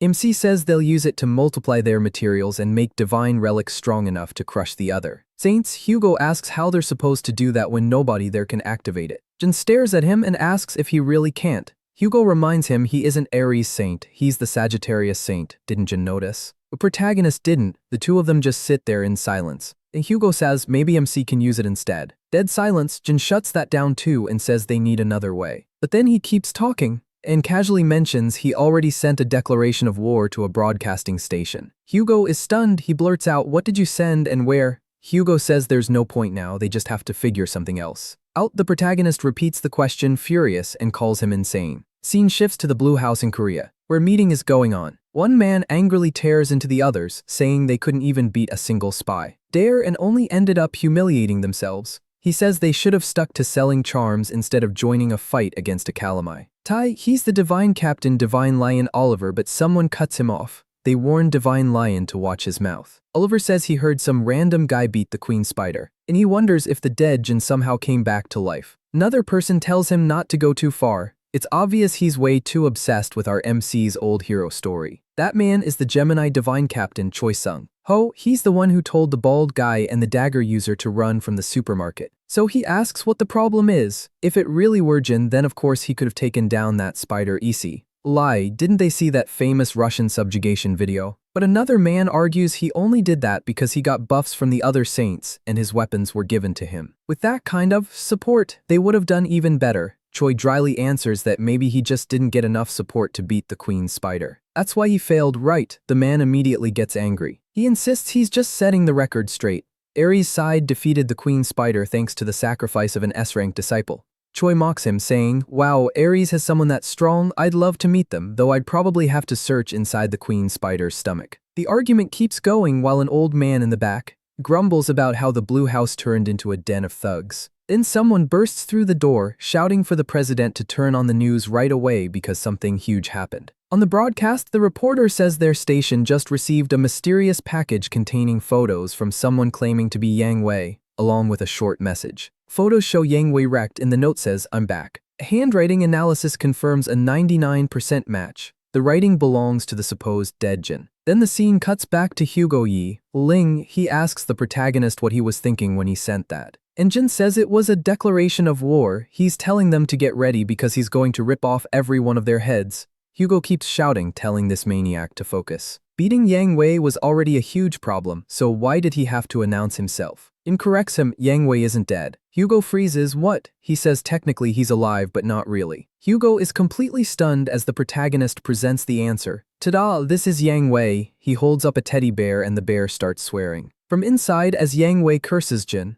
Hugo can't believe it and asks if that really is Yang Wei. From inside the bear, Yang Wei screams for our MC to let him out. Jin explains that the battle made his abilities grow a lot. Now he can suppress Yang Wei's soul. He talks to the bear like it's being naughty, while Yang Wei just keeps trembling and screaming. Hugo asks if something like that is even possible. In brushes that off and tells him to look at something else, handing him an orange. Healer Hugo has no idea what he's looking at. The protagonist explains that this is the orange peeler used to carve into his back in the Devil's Tower. The person who tried to kill him used this, and from the engraving, it doesn't seem like it belonged to just any one. Hugo asks if Jin has any idea who it might have been. But our MC barely listens and keeps yanking on the teddy bear that now holds Yang Wei. He says he's going to stop by the Divine Artifact store for a while. Hugo asks why. Jin says maybe the person working there has seen that engraving somewhere before. Then the mood softens a bit as the protagonist asks to borrow some clothes, and Hugo tells him he can wear anything in the closet. The scene changes again. Now dressed with some actual style, Jin says he'll leave servant number 2 at home this time. That makes Hugo stop and ask, number 2, so there's a number 1? Our MC says he'll be back, servant number 1 meaning Hugo. Hugo fumes while Yang Wei, trapped in the teddy bear, grins. The story then cuts back to the place where he fought Pichu.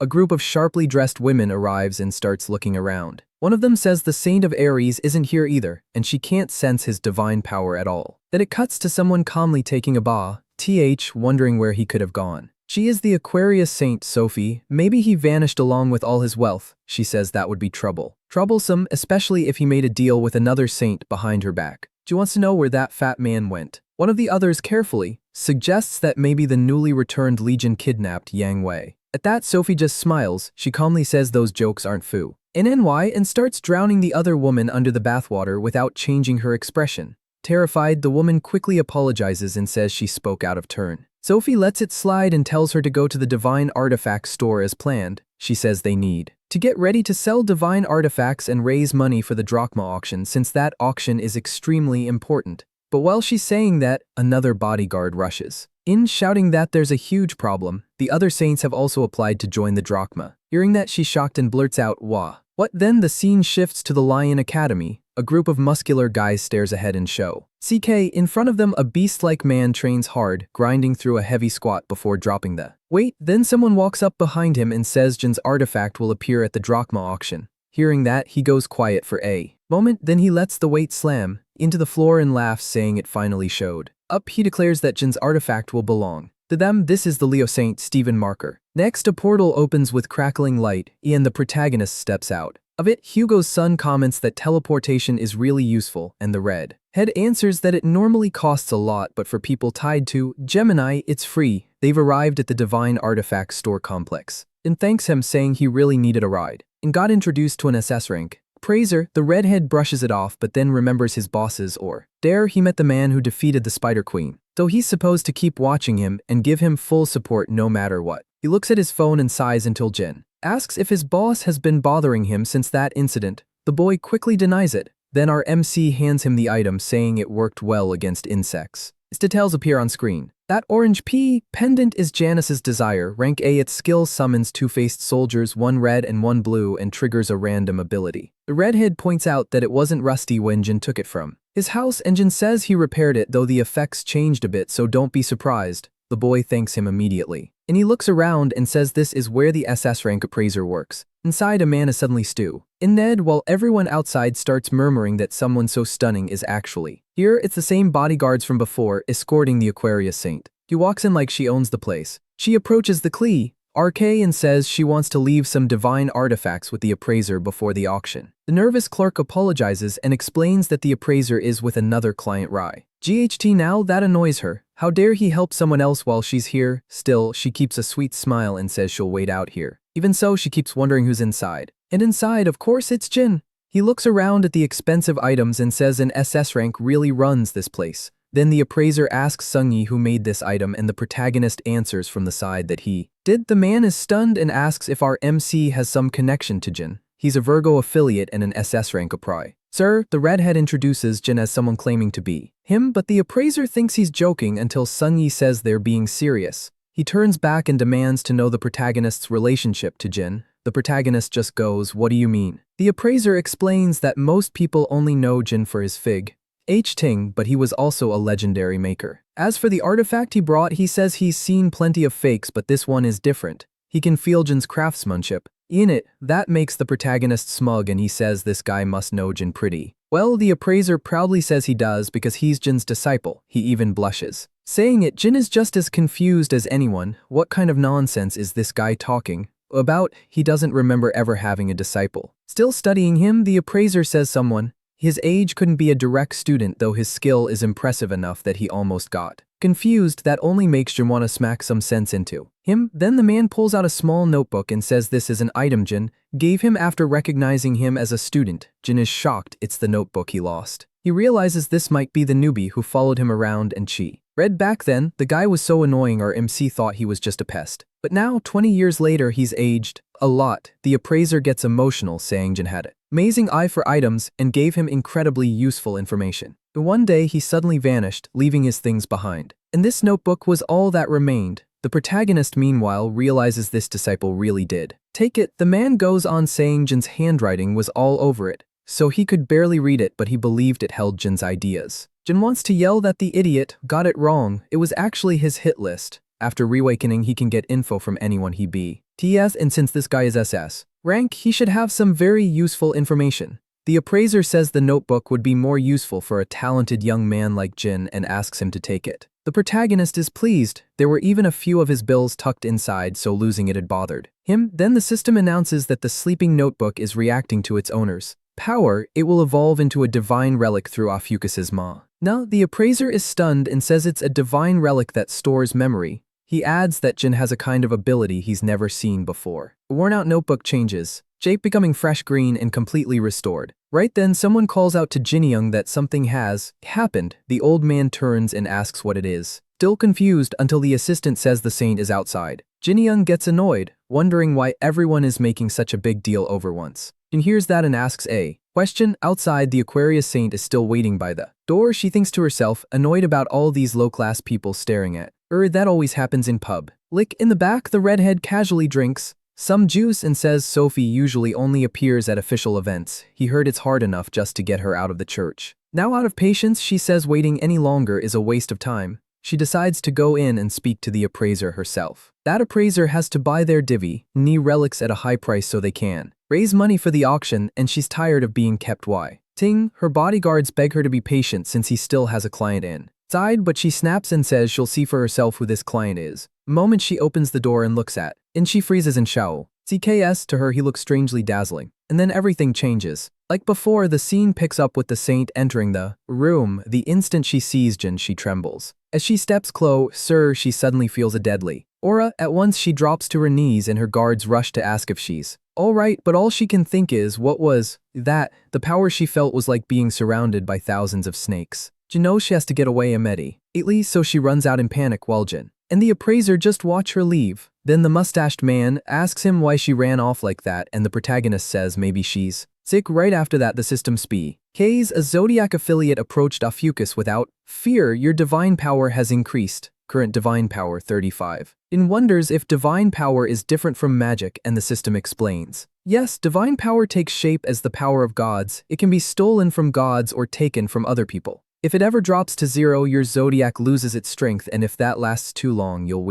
Ken, our MC, realizes he keeps gaining more and more weird abilities. Then he asks if the girl who just ran out was a saint. The appraiser is surprised he doesn't know her. Even though she's all over the headlines, she's the Aquarius saint Sophie. Barige pauses Sophie. So that's what all this saint talk was about. He realizes that little girl became a saint and she's changed a lot. He's not shocked he didn't recognize her. She already looked different before, but even if plastic surgery made her prettier, her rotten heart stayed the same. If he had to sort the things he hates into fish, bones, worms, and trash, Sophie would definitely be at the bottom. To him, she barely even counts as human. She values skincare more than human life. Then the mustached man says he doesn't understand why people call her the peak of compassion and selflessness when she's really cruel and selfish. And notices that means he knows a little about her. Outside, the saint tells one of her bodyguards to go back to the pawn shop and find out who that man was. The guard agrees, then asks what they should do about the appry. Sir, she cuts her off and says she changed her mind. Kill all of them. Guys, this scene is ruthless. So yeah, any ship with Jin is already dead. She thinks the Virgo saint likes that appraiser too much, and now they still need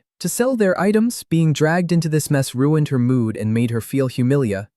Worst of all, that man brought back her trauma. To her, both of them are just rude idiots. She even offers her divine relic and says she'll lend out the power of the gods, but Sophie's aide hesitates. Using that kind of power in a neutral district is dangerous. Sophie cuts her off and asks if she's refusing in order. Then the story moves to the relic shopping district in the central zone. Walking through the area is Hugo's red-haired son, casually drinking juice and minding his own business. And he suddenly stops. What is this? Why is there water on the ground when it isn't even raining? The water feels weak, but it still carries magic. Then he realizes something is wrong. A hand starts rising out of the water and a clone made of water begins taking his shape. He's completely stunned, trying to understand what's happening. Looking around, he sees other people panicking as more water doubles appear. Above them, the saint watches the whole thing and calls it Mirror World. These copies are only rank 1 level temp raries, but even weak ants can bring down an elephant if enough of them swarm together. Someone shouts at the guard, asking why she's using a combat skill in a neutral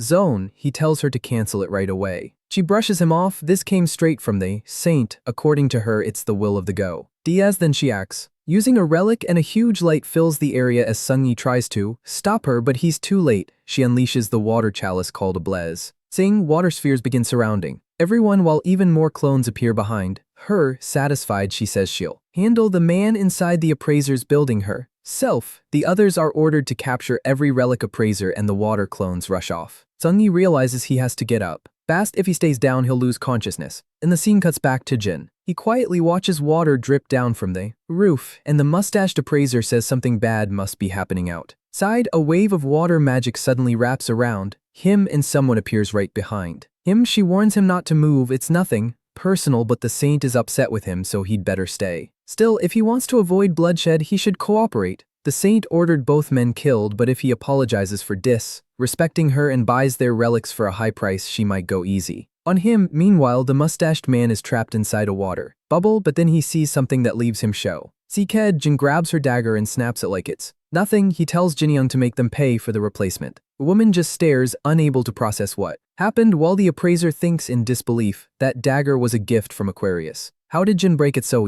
silly? She yells that she told him not to move, then summons a water dragon that rushes straight at him. He destroys it instantly, then he smirks and asks if she has more. That was fun. She can't believe it. He wiped out her rank 4 level clone with one move. Now she finally understands how the saint felt. This man is dangerous, and if she leaves him alone, he'll become a problem for Sophie, so she throws everything she has at him. She says this power was made from the saint's purest magic. Then she summons orange rank water wolves and a whole pack forms in front of her. Jin just watches and says she's really trying hard. Then he reminds Jinyoung that he was told to take whatever he wanted, so he decides he's taking the dagger. In the next second, he vanishes from the appraiser's sight and rushes through the woman and the wolves at high speed, cutting them apart in an instant. He's impressed by the dagger, saying it slices through them like butter. The material must be above rank 4. He only came to appraise items, but ended up finding something much better. After destroying all the wolves, the system announces that he received data from a mirror duplicate fragment. Message after message appears in front of Jin, and he just calls it beautiful. Woman can only stare in disbelief. Every summon from the saint was crushed with ease. There's no way this can't be the end, right? She realizes he's far above her level. If she attacks again, she'll definitely die. But she turns around and runs. Jin just smiles at her retreat, and even the mustached appraiser is left amazed. Right then, the red-haired boy rushes in, asking if the protagonist is okay and saying he was just about to help, but when he sees all the defeated summons, he can't figure out what happened here. Then he notices the magic and realizes those were the saint's summons. Jin says if she keeps sending things like this, she's basically begging him to use them as material. Still, he tells Sungyi they need to leave before the next attack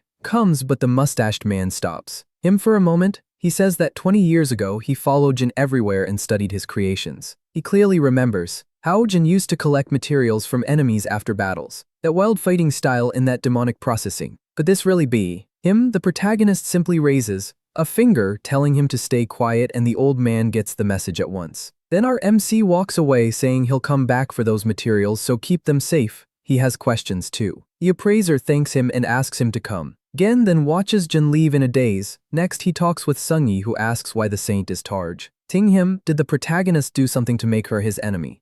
MC tells him to wait. He's about to show him something fun. The scene shifts and now they're inside a snack shop. There are cupcakes, cakes, and sweets everywhere, while Jin happily stuffs himself with food. He asks Sungyi if the ice cream is good and tells him to eat as much as he wants. Sungyi agrees but points out that this place is expensive. Then he remembers that when the woman ran away, she dropped one of her items on the floor. Jin says it's fine. After checking out this little thing, it should help a lot. It's a badge and it can work like a credit card while also storing a wallet balance. Looking closer though, it seems to be an Aquarius badge. If it really works as a payment card, that could cause trouble later. Even so, Jin keeps eating like there's no tomorrow. He asks Sungyi if he likes the ice cream too, but the poor guy freezes when he hears a voice. Turning around, he blurts out, "Captain Choi Sung Ho." Choi asks if they mind if he joins them. Jin looks at him and realizes this is Sungyi's boss, the jerk who was talking trash about him. Choi introduces himself as the divine captain of Gemini, Choi Sung Ho, and he politely says Sungyi mentioned someone earlier. The protagonist confirms it was him. Choi explains that he heard Sungyi met an acquaintance who defeated the Spider Queen, something even Yang couldn't do before. Sung-yi asks what that has to do with him. Choi says recruiting outstanding talent is part of his job as a divine cap. Tae MC immediately asks if he's trying to recruit him, maybe even bribing him. Choi reveals that one of Jin's 8 great relics will be auctioned soon. There's number, rush so they can talk while he oversees the auction. The moment Jin hears that, he puts down his spoon. They're auctioning my stuff. Then there's no time to waste. He says they're going and asks where the auction house is. Sung-yi gently tells him to wipe the ice cream off his mouth first. Choi smiles and reaches out to Jin, saying that since this is one of the protagonist's famous relics, it will be auctioned in a proper the biggest auction house in the world, floating 16,000 feet in the sky. Its name is Drachma, the city for the rich. It's a massive zone surrounded by floating islands, centered around a giant town. Then the scene changes to the saint shaking in fear in her chair while someone nearby speaks up. He tells her that if she's just going to sit there trembling, she should stop. She's ruining the taste of his drink. She insults him in her head as a rude brute with no manners, but decides to put up with him for now. This is the man who rose above even Jin, so staying near him feels safe. He is the Leo Saint. Steven Marker. Steven says the weapon of Jin's being auctioned today belongs to him, so she shouldn't even think about bidding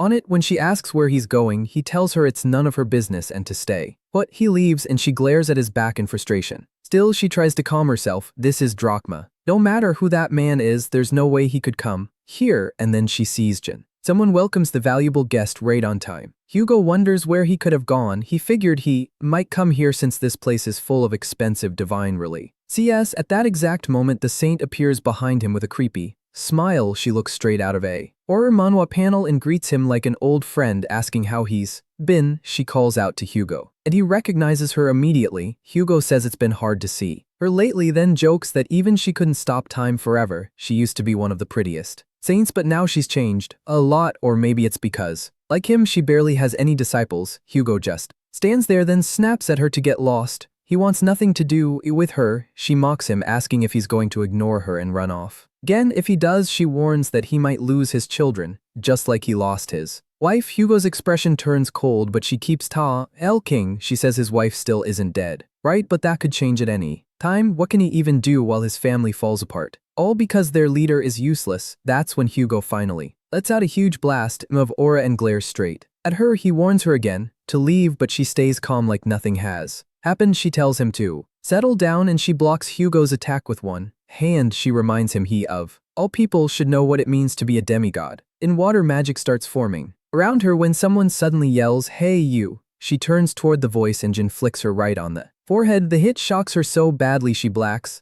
out. She drops to the floor and Hugo quickly turns to the protagonist. He calls out in surprise, asking what Jin is doing here, and Jin says he was worried Hugo would get dragged into another mess. Hugo jokes that he must really care about him, but Jin tells him to quit messing around. Then he asks why this woman keeps showing up everywhere he goes. The saint is lying there unconscious, foam at her mouth, while the protagonist wonders if she actually likes him. Hugo just stares, thinking this guy has issues. Then the story shifts to the saint's memory. She thinks about Legion, the 13th saint, the one everyone called the strongest. Trembling, she admits she always hated Legion. No, she read him, his scarred face, his violent nature that crushed anyone in his way, and those cold eyes that always looked down on her. Her memory goes back 20 years. People were screaming that Legion had arrived and trying to stop him. They told him this was Aquarius' sanctuary and demanded he leave. But Jin only looked at the woman in front of him and bluntly told her to shut up. She froze in shock, and someone in the back asked what that was supposed to mean. It was the young saint demanding to know how he dared invade this place and telling him to leave. Jin shocks her just to check if her heart is working, then grabs her by the arm. He says everything's gone to hell lately and people keep calling them useless, so she needs to come with him. Now, she refuses right away, saying she has no intention of helping anyone. Our MC gives her a hard look, but she keeps complaining that he smells like sweat and she still has to put on makeup for an event. Then she tells him to let go, whining that his gross hand is squeezing too hard. That's where Jin loses pity and he slaps her across the face, and they keep arguing. In the end, she says she got dragged there to treat the wounded until she passed out. She calls Jin rude in a rage and says she truly hates him. When she finally opens her eyes, he is there, calm as ever, telling her she talks too much in her sleep. She's even drooling, which only makes the moment more embarrassing. She stares at him and after a pause, suddenly screams, asking what he's doing there. She demands he let her go and asks how he dares treat a saint like this. He thinks she hasn't changed at all in 20 years, still saying the same stupid things. Meanwhile, she tells herself things aren't like they were 20 years ago. She plans to coat her hand in acid and melt the rope tying her up. Sure, a restraint like this is useless to her if she can just get free and meet up with Steven. Jin flicks her forehead again before she can move. He tells her to stop it. Her tricks are way too easy to read off her face. She fires back, calling him an idiot. Her acid protection skill activates the instant someone hits her body, and now that acid should start belting him down, beginning with his hand. She imagines Jin screaming as his body dissolves, but he just points a finger at her and says that's enough, full recovery. She's stunned, the melted part heals instantly, and she realizes this isn't normal recovery, it's theft. Then Jin says it's time to go over everything between them. He heard she's been telling everyone she was his doctor. He calls that pathetic and asks if she was the one who sent her dumb servant to the appraisal shop. If so, she's earned 5 hits. She panics and begs him to wait, but the protagonist just raises his hand and time's up. The forehead flicks start raining down while Hugo calmly drinks his coffee and thinks Jin really beats everyone the same way, man or woman. To be fair, they all gave him a Ria. Still, Hugo feels like something strange has happened. It's almost like our MC's divine status is rising with every hit. System messages begin popping up. They say his divine status is charging 40 so far. It also notes that he landed a heavy blow on the Saint of Aquarius and obtained a special item, Saint Tranked. Theta. After a while, Jin finally stops. The Saint is completely wrecked and the system speaks to him. Again, her divine status has been unlocked. Current divine status -50, required Cha. Jin cuts in, confused. Divine status, what is that? He asks for an explanation. And the system says divine status is a god's power source used to bring out and maintain a deity's strength. It also says he can steal divine status from disciples and even from other saints. If someone's divine status falls to 0, that zodiac loses its power, and if it stays there, that could even lead to death. He figures that means he can gain divine status by beating people up. He wonders why he didn't get any from Yang back then, maybe because this feature wasn't online yet. Then Hugo notices the phone and asks where Jin got it. The protagonist says he borrowed it from someone he knows. Hugo's son? He adds that he has to head to the auction house now so Hugo can handle the rest. As for her, our MC says to toss her into any trash. And Hugo is left stunned while Jin casually walks off. He says he'll get in touch after the auction. Hugo calls after him, asking what he's supposed to do with her. A little later, the door opens. Hugo assumes Jin came back and asks if he forgot something. But when he looks up, he realizes it isn't him, it's Steven. Steven takes in the scene, seeing the Saint tied up while Hugo stares back at him. He asks Hugo what he's doing. It's been a long time, he says, but this clearly isn't the moment for friendly greetings. Hugo asks why Steven is at the auction, and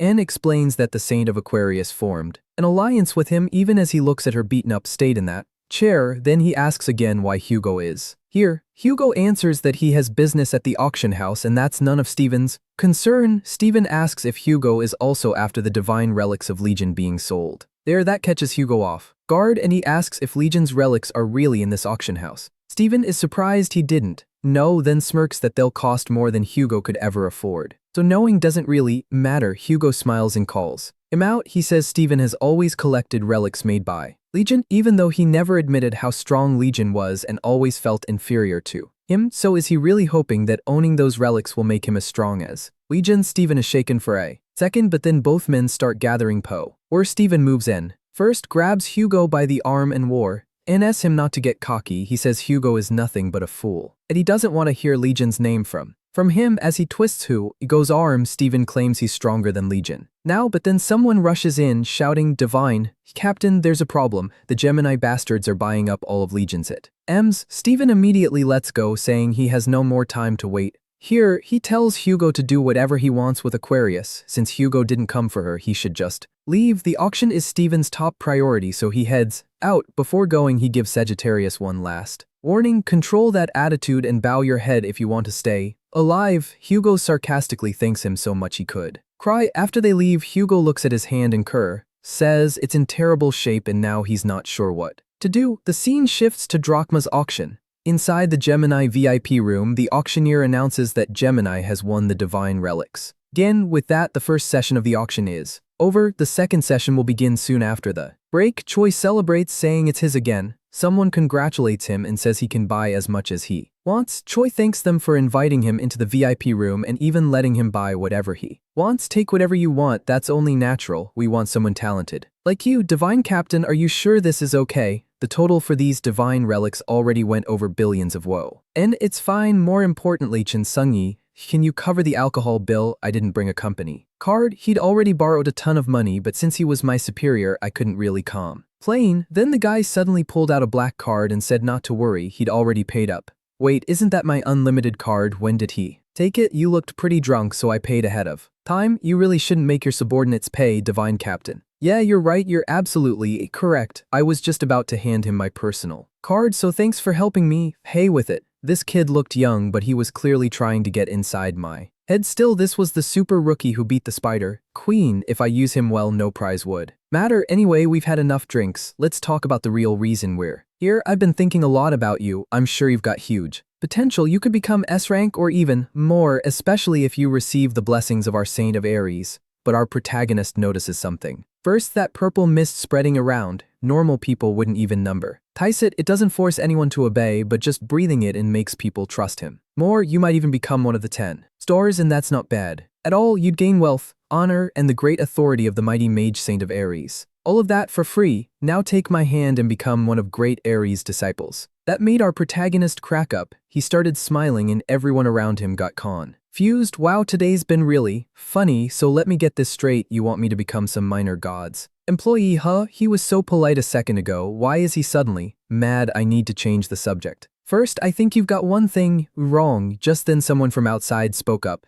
Excuse me, I brought the auction items that were requested. Perfect timing, please. Come in. The woman stepped in with the items. Excuse me and congratulations. Here is your auction item along with the certificate proving it's one of Legion's divine artifacts. A certificate of authenticity. These people really know how to scam with confidence, but the man with glasses saw it and froze. Did you really buy one of Legion's artifacts? You said I could buy anything. I wasn't looking for this on purpose, but it seemed useful. Steven is obsessed with Legion's divine artifacts, so we really shouldn't have provoked him by buying one. I'm sorry, but this relic already has another owner, so we'd like to refund the money. Right then the door exploded open in a burst of lightning. Everyone turned to look furious. Steven demanded, who was it who dared to touch what belongs to me? Oh, Steven, he's the one I told you about, the guy who wanted my seat. Mr. Steven, I'm very sorry. Please forgive us. The newcomer made a mistake. He just didn't know better. I'll return it to you, Rai. GHT away? Fine. Then all he has to do is admit it and hand it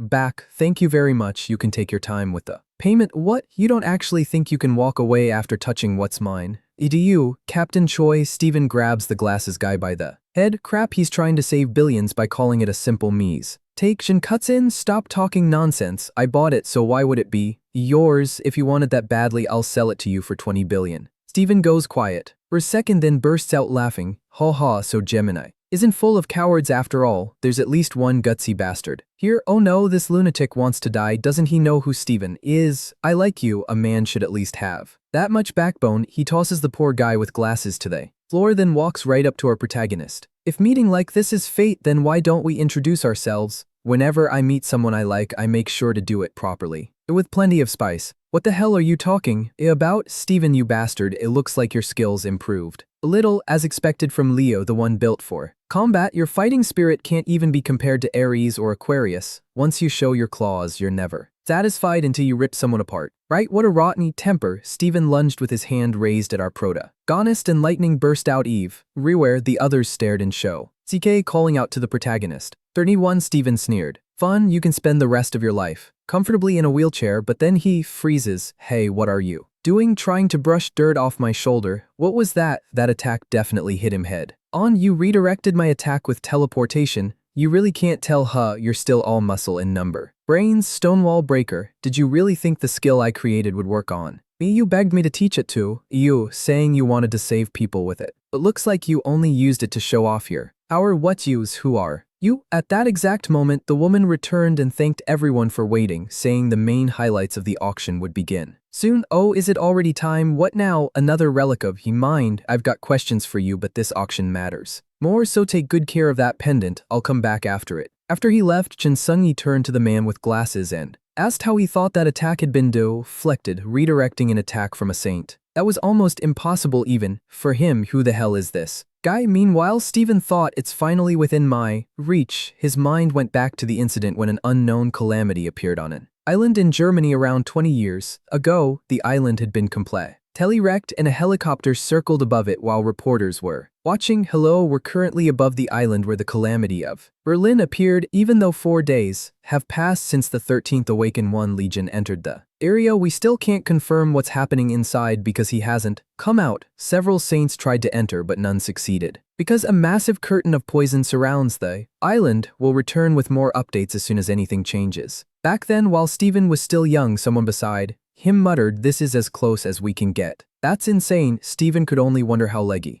got in there and how he was fighting inside a place no one else could even enter. Why do I feel this way? Because of some bastard who nearly died without even having a god's blessing. What's the difference between me and him? Power followers, skills. What am I lacking? Saint Legion is finally coming out at the end. What? Everyone looked on in shock. It's Legion. Legion came back out. Legion cleared the Delta Calamity and our protagonist just said, "Man, it's hot as hell," while everyone else celebrated the hero's return. Damn, it looks like Legion stole all the glory again. That's fine, I understand now. Saint, where are you going? Prepare to draw. If you're not taking your weapon, I don't need it. You can keep it. I found something even better. This is what I was missing. Compared to Legion, this is a dev Ill's weapon. Then the story returns to the auction where the announcer says, "Now we present one of Legion's 8 great relics. We will reveal the strongest relic ever used in Berlin." Then boom, everyone stared in shock. Just as I thought, that's it, I finally get to see it. Again, Legion's relic, this time the thing that will make me stronger. It was the strongest. Oncleb, also known as the Great Bone. My god, I can't believe I'm seeing this. I'd only read about it in history books. This is the greatest divine art. In fact, both in historical value and practical use. So who will become the owner of the bone? The room exploded as everyone shouted and tried buy it. Our protagonist thought, yeah, I really did use that before, but hey, Chen Sungyi. That thing is, Chen Sungyi was too shocked to listen. Not now, I'm busy. Later, captain of the sanctuary, do something, I'll contact headquarters. We can't let this get taken away like this. Our protagonist gets annoyed that they're ignoring him. Now we'll begin the bidding for this item. The starting price is $1 million, $5 million, $10 million, $30 million, $50 million. Then a flood of system messages popped up in front of the protagonist. His fame kept rising. "Huh, what's going on, system?" Explains, "My god, why are people throwing around so much money for that thing? Besides, isn't it obvious it's a legendary weapon made by Legion himself?" Legion gets even more irritated as the explanation con. "Tinus, you might not know this, but there's a reason people act like this. Accessories, charms, tools, maps, magic weapons, every divine religion made is considered the best of the best. Anyone interested in divine relics will do anything to get their hands on one, especially the Saint of Leo, Stephen Marker. He's a serious case. He's been collecting legions relics all over the world. He's overwhelmingly powerful for a saint, so people are afraid to challenge him when it comes to Legion's relics. It's a shame the relics ended up filling only part of his collection. I need to calm down. All the profit is going into the government-managed bank account. Anyway, then our protagonist pauses. Wait, the profit goes to my bank account, so no matter who buys it, that's great, fine, whoever wants it can go ahead and buy it. And the bidding kept going. Stephen Marker suddenly shouts, "1 billion, I'll pay 1 billion here." He says it and the whole place freezes. He starts walking forward and snaps, "Didn't you hear me? I'm buying this relic for $1 billion. If that's not enough, I can make it 10. The announcer stares for a second, then repeats 1 billion, an overwhelming bid of 1 billion. Everyone else is basically done right there. No one can match that kind of money. Even Sungyi and the man with glasses look crushed. Do something, but there's nothing they can do. Meanwhile, Jin just watches the whole thing like it's a show. Then the announcement finally calls out, "Sold. The Great Bone has been sold for an unbelievable $1 billion. After that, the scene cuts to some cleaners talking nearby. One of them says, "Did you hear? They said it sold for 1 billion. Yeah, that's not the kind of money anyone can just throw around. People like us can't even dream of numbers like that. Honestly, I just hope someone shows up and wrecks that guy." But then something catches their attention, and when they look up, a massive ice dragon is right in front of them. The man instantly takes it back. Back at the auction, Steven is celebrating with his prize. But honestly, to Jin, that legendary relic still just looks like a normal bone. Steven can barely contain himself. "I got it, Ray. Ally got it." The people around him cheer and congratulate him, calling him the greatest. Then a huge explosion erupts right in front of him. Steven wonders what is going on when that giant ice dragon appears. Panic breaks out instantly. Once people start screaming that a calamity has appeared, the creature says only one thing: "I found Legion's relic." Its eyes lock onto Steven and it lets out a deafening roar. Then it charges straight at him at full speed. Steven just grins and starts calling up his light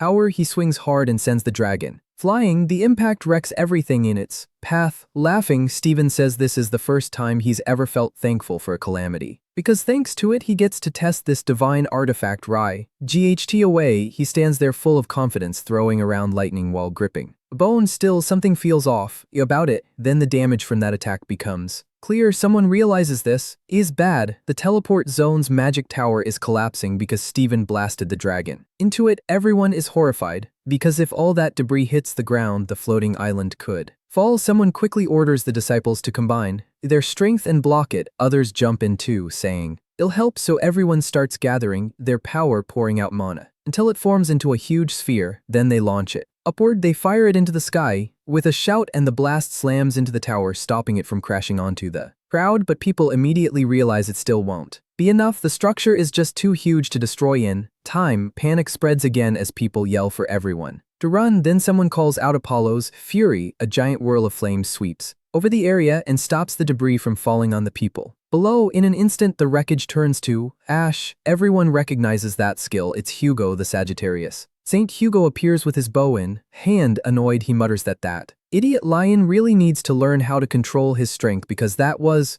dangerous. People thank Hugo, but then something else catches his eye. He looks to the side and sees another huge monster staring at him. This one looks like a dog mixed with a dinosaur, and it's already preparing to attack. Hugo realizes there's another one. The creature keeps staring at him, and then ashy tentacles shoot out toward the people nearby. The tentacles latch onto them and the victims start screaming for help. Furious, Hugo curses it. He pulls back his bow to strike, but a roar suddenly sounds behind him and he turns at once. It's the blue dragon Steven hit earlier, coming in with its jaws open. Hugo realizes too late it's about to take him down right then, just like the last time the chaos reaches its peak. The monster had come up from behind Hugo, and when he turned, its mouth was already closing in. Everything felt flipped until Jin rushes in and slams the monster away. Hugo jumps in shock and yells out to him, "Hey!" The protagonist sends the monster flying, and Hugo thanks him, saying he just got saved. Jin fires back that Hugo's supposed to be the combat saint, so why does he have to save him? He even asks how Hugo can be weaker than a production saint like him. MC says he gets nervous every single time he leaves Hugo alone. That leaves Hugo looking completely depressed, and the two start bickering like always. Then something grabs their attention.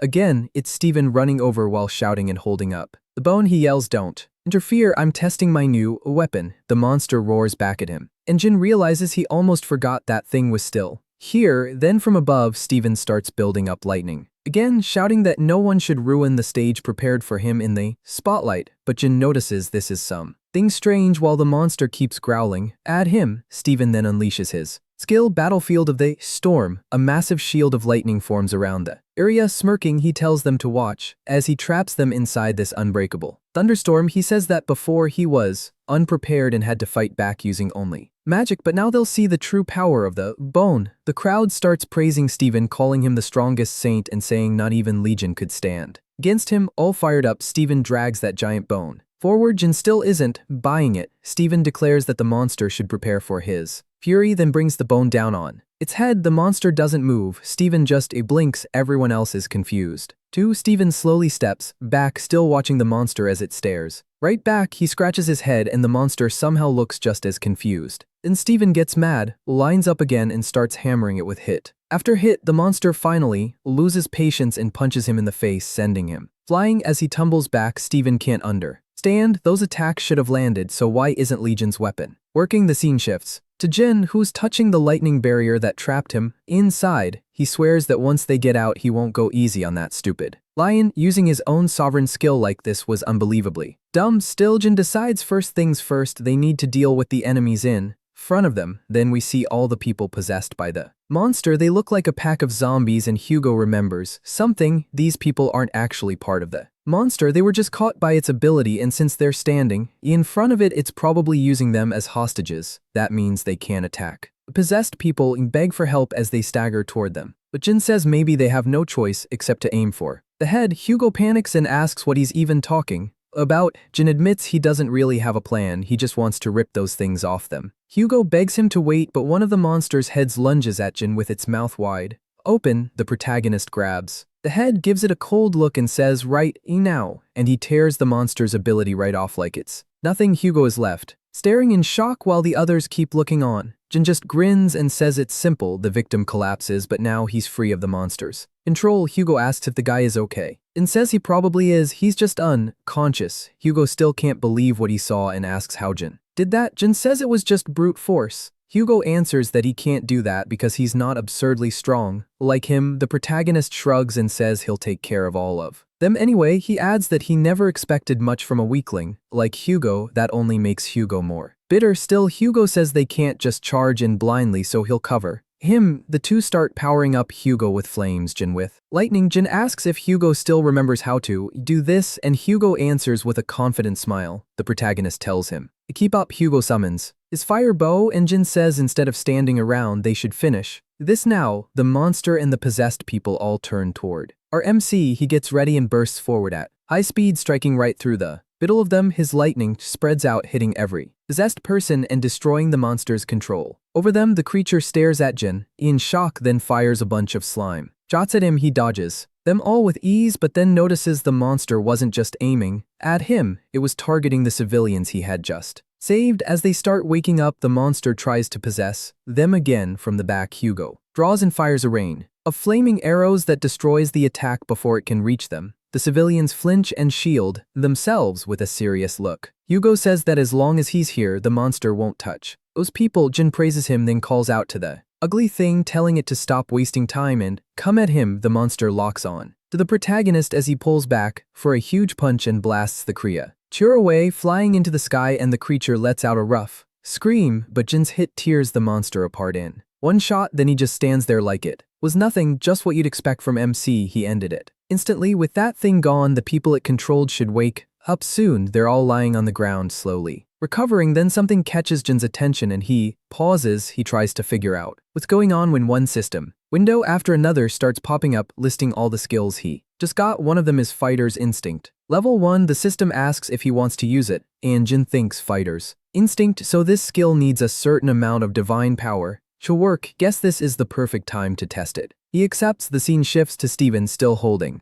his bone. He curses under his breath, wondering how things got this bad. Why isn't the great bone working? Is he really unable to use its true power, or is he actually weaker than that monster? He stares at the giant creature. People panic, saying Steven is getting cornered. Then they notice something else. Jin's energy starts spreading through the whole area, and with his bare hands he rips open the skill Steven had used. Steven can't believe it. His sovereign skill was broken, feeling real danger now. The monster decides it needs to grab the divine relic first, then kill him, but the moment it lunges in to bite him, he snaps, "Shut up." Then he slams it down, sending it crashing so hard everyone has to brace against the show. Sequave, Steven gets thrown back while Jin just stands there calmly, one hand in his pocket. The monster is smashed in to the ground, and it can't understand how a human could be this strong. It even asks if the protagonist is really human. Jin fires back, "What the hell are you talking about, idiot?" Then he stomps. "Now I'm ticked off again," and wrecks everything around him. Steven watches in disbelief, muttering that there was only ever one person with this kind of destructive power. He is, but before he can finish, Jin looks at him with a creepy smile and says it's good to see him again. He calls him a damn liar and says he's been having fun dragging MC's name through dirt. Steven is already on the ground, shaking. He stammers that it can't be Poe's. Sybil then swings the bone, but he freezes because Jin catches the great bone like it's nothing. Trembling all over, Steven listens as Jin says he must have had a lot of fun playing with this. Then Jin crushes the bone in his bare hand and says sorry to ruin his hopes, but it's just an ordinary bone. He tosses the pieces right at Steven's face, and the guy realizes all that effort was for nothing, so MC says it's only fair that he gets his turn. Steven begs him to wait, but there's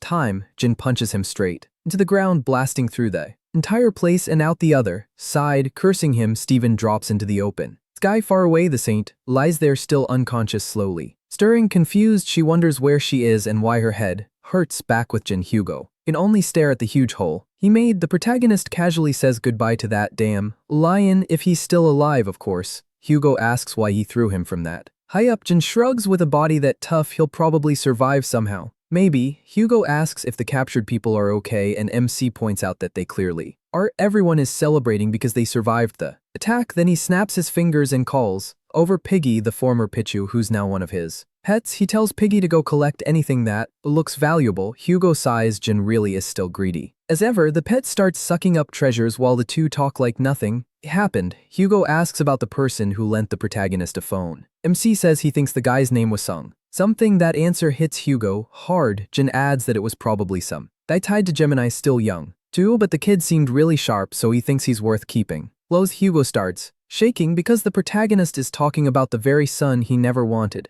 Near him, in his head, he's screaming that Sungyi really went and got involved with this walking disaster. He tries to remember the boy's face, thinking about how careful he'd been to keep Jin away from his kids. Those two absolutely idolized MC, and if they learn he's alive, his family is doomed. Jin mentions Sungyi was with a kid who can use teleportation magic, so if he calls them, they'll probably all show up at once. That makes Hugo panic and he quickly says they need to leave. Right now, Jin asks why, so Hugo tries to make up an excuse saying the protagonist must be tired and shouldn't bother with them. MC pauses. At that, then he remembers all the trouble he caused with Sung Yi before and admits Hugo might be right, maybe they really don't like him. Sorry, Sungyi. Hugo keeps trying to brush it off and steer Jin away from Gemini, but right then someone calls out, Dad. Hugo turns at that voice and then comes the question, are they talking about Jin? At that moment, Sungyi appears behind them, leaving Hugo stunned. Hugo blurts out Sungyi's name, shocked that he's already here. Sungyi tells his father to tell the truth while Hugo fumbles for words, but before they can sort it out, the monster starts mumbling Legion's name and fires off another wave of slimy attacks. They head straight for him, but just before they hit, Lam appears out of nowhere and sucks up the entire monster until nothing is left. The system announces, Divine Relic Omnipresent Mudumpling Poison Resistance acquired. The skill range of body of 100 poisons has expanded. When creating a divine artifact, poison resistance will now be added as a basic fact. Jin just stares at Lime eating the monster, then suddenly starts yelling in anger. He can't believe the glutton tried to eat trash like that off the ground, telling it to spit it out right now. He grabs Lime and starts shaking it while Hugo watches and thinks that thing came out of the bone. This could have turned really dangerous if that slime is the one from the stories, and Hugo realizes he's right. He saw it in a book. It was Jin's fact, the amazing skill the protagonist showed earlier, that raw magical Howard, the one person Sungyi's father was friends with, and now that slime Jin's holding. Sungyi starts wondering if this really is MC, getting more emotional by the second. Meanwhile, Hugo just keeps taking mental arrows, looking totally crushed while Sungyi's eyes shine with excitement. Jin's still annoyed and keeps tugging on Lime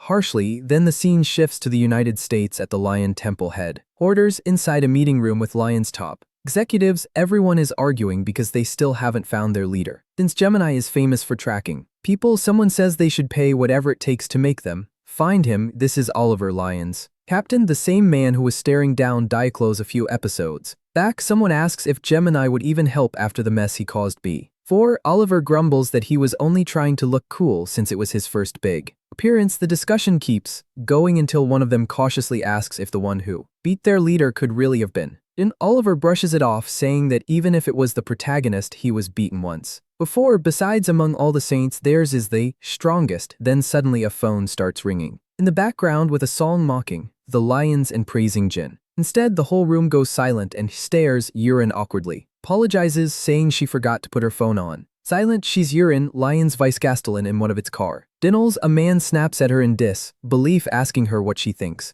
she's doing when they're in a meeting to find their saint. Yurin casually asks why they should even look for that bastard. Everyone is stunned and she quickly says, fine, why should they look for him anyway? The guy's tough, he'll survive. Somehow, now everyone is wondering if that really was a slip while another executive complains about it. But Yurin checks her phone and reads the message. Nane, we've got a new uncle now. He's super cool, so come home fast. The legend is true. For context, Nane is basically like calling an older sister. The angry executive keeps shouting, asking if she's even listening, but Yurin is stuck on one thing. An uncle, what does that mean? So she announces she's leaving and tells them to decide the rest on their own. Then she turns around and walks out, leaving everyone staring. The man with glasses is left fuming, yelling at her. Then the story moves to the Aquarius dorm where Sophie Marie lives. A crowd keeps begging, asking the saint to say something. They want answers about the drachma incident, Legion's part in it, and who was taken there. They also demand the truth about what happened 20 years ago, but her guards step in and shut it down. They say the saint needs rest today. Any answers will come later through an official channel, so everyone needs to leave. Upstairs, Sophie watches all this with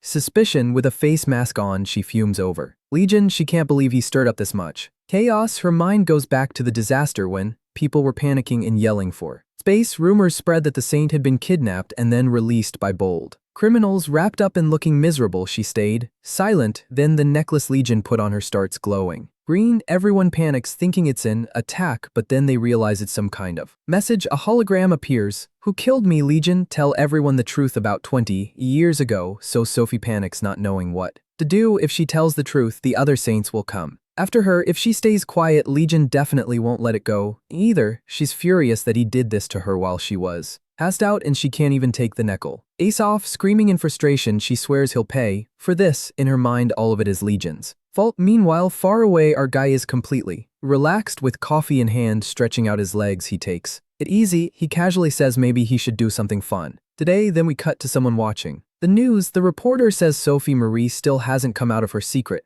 dorm and she hasn't made any statement at all. Out of everything that happened, this may end up causing the biggest fallout, but Legion thinks that's still not enough. Then the scene shifts to Hugo's house, home of the Saint of Sagitt. Arius, a shot lands right in the center. 10 points. The one who fired it was Hugo. Using his new bow, he waits for Legion's opinion. Asked what he thinks, Jin says it's perfect. To him, it's way better than the one that old goat made. Before, Legion instantly gets annoyed by the bow. Then he destroys the arrow that just hit the target. Smirking, he calls that a real 10 points. Hugo stares and asks if he really had to shoot like that. Even blindfolded, Legion hit Hugo's arrow exactly. He says shooting arrows is easy. Hugo complains that he did it on purpose and didn't need to aim like that. Jin laughs and admits he only did it to mess with Hugo. Just then someone walks up. Beside him, it's Seungyi, warmly offering Legion water and a towel, asking him to help himself. The protagonist thanks him. The two sit there peacefully while Seungyi looks after him. Behind them, Hugo burns with jealousy, so he asks Seungyi if he brought water for his dad too. Seungyi tells him it's in the fridge and he can get it himself. Legion can only laugh at that while Hugo sulks. MC starts thinking after what happened in Drachma, his stats went up, so maybe it's time to test something. The system announces that Ophiuchus's sacred domain, the Serpent Palace, has been created. Since the domain is still low level, the space is small. The sacred domain is where the constellations Maz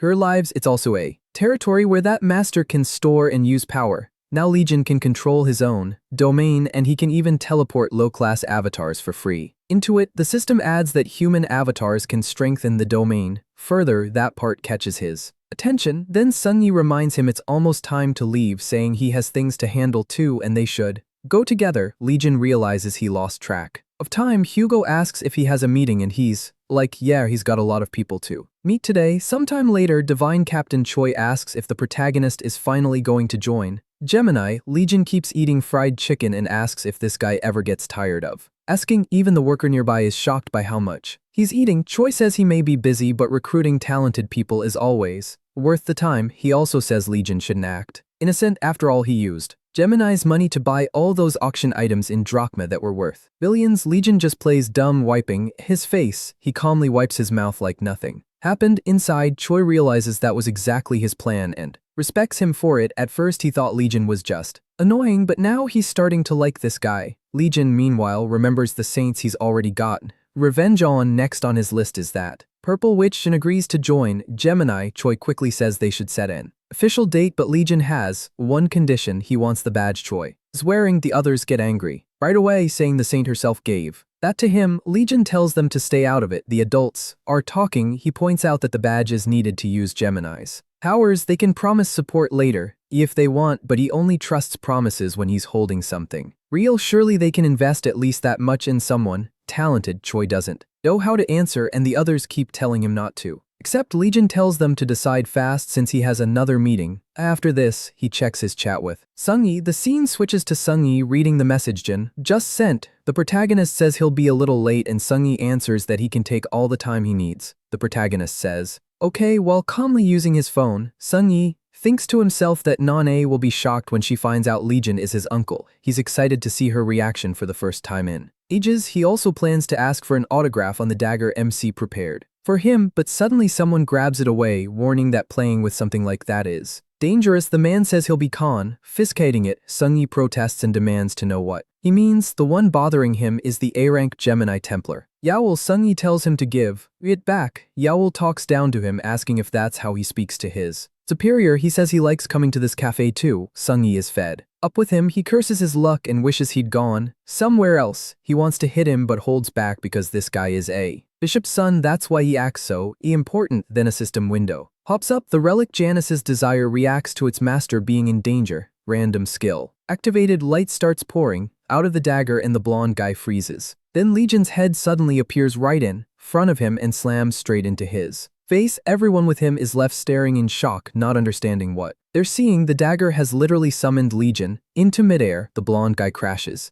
to the floor while Sunyi lights up, happy that he finally arrived. The protagonist looks around in confusion and asks if that's really Sunyi and what he's doing here. Meanwhile, the other guy cries about his nose. Sunyi asks how he knew to show up. Right then, Legion says he was just eating fried chicken at a restaurant when the one-time summoning skill he put in the dagger must have activated. That tells him enough, and he looks down at the guys who threatened it. Sunyi, he asked how they dared mess with his nephew. The others are shaking, wondering if Sunyi ever mentioned having some gangster uncle. None of them remember that, but they all agree this guy is terrifying. Legion steps in, ready to show them what happens when someone touches one of his own. They all panic. Then the story jumps back to the restaurant before Legion was summoned there. Choi had already accepted his deal. Even while thinking this was a bad idea, he decided Legion was worth spending millions on if it meant recruiting him. He also planned to take the badge back later by sneaking a special clause into the contract. Handing it over, he tells him not to use it carelessly, and Jin says he'll try. Choi then asked for the contract, but just as he's about to hand it over, Legion vanishes right in front of him. Choi can only stare in disbelief. Then the waitress arrives with the bill, 790,000. They're stunned that he spent all that just on chicken. The scene returns to the cafe where the guys are already beaten and sprawled across the floor. The blonde one tries to act tough, bragging that he's from Gemini and filthy rich. Legion doesn't hear it all and keeps slapping him around again and again until the guy starts begging him to stop. The protagonist tells him to get up. He's only warming up. The guy panics because his magic defense isn't working. Furious, he snaps back, calling Legion an arrogant worm. Then the guy calls out a giant summon behind him. MC just watches it without flinching. Everyone else panics and starts yelling for people to run. They know this place is about to turn into total chaos. Jin mocks him, saying this is what he gets for acting so tough. Then he sighs and calls the guy way too loud. He says he expected something amazing, but that power is useless, not even good enough to make charcoal. A system message pops up. He mastered the enemy's magic and got data from Bowl of Phalaris. The blonde guy is stunned and asks how that's possible. Was Jin a mage? He answers no, he's a blacksmith. After that, more system messages start showing up, one after another. The last one asks if he wants to use the data as a skill. Jin says he'll show him how that skill is really supposed to be used. He calls out burning manly bowl of fire. A huge minotaur appears and it tears through everything in its path. Sometime later, the blonde guy is smashed into a wall, completely wrecked. Jin warns him if he messes with Jin Sungi again, he'll end up worse. He tells Sungi not to be scared of idiots like that because his uncle will protect him. Sungi happily agrees. Right then, Chin Yoha finally arrives, asking where Chin Sungi is. She looks at the destruction around her and wonders what happened and if he's okay, but Sungi rushes up excitedly and says she won't believe it. He points ahead and tells her to come see the hero who beat countless calamities and saved humanity. Over and over, the same legend from the videos they used to watch again and again as kids. We see little Sungi and little Yoha watching Jin. Back then, now she stares at him in disbelief and whispers, Mr. the Protagonist. She even pinches herself to check if this is real, this is real, this is real, this really is him. She can't believe how handsome he looks now. 20 years ago, he had all kinds of scars, and after spending 20 years in the Devil's Tower, she thought he'd look even worse, but she tells herself that doesn't matter. What matters is the amazing hero he is. She's just so happy that Mr. Jin is okay. Sungi points out she said all that out loud and she gets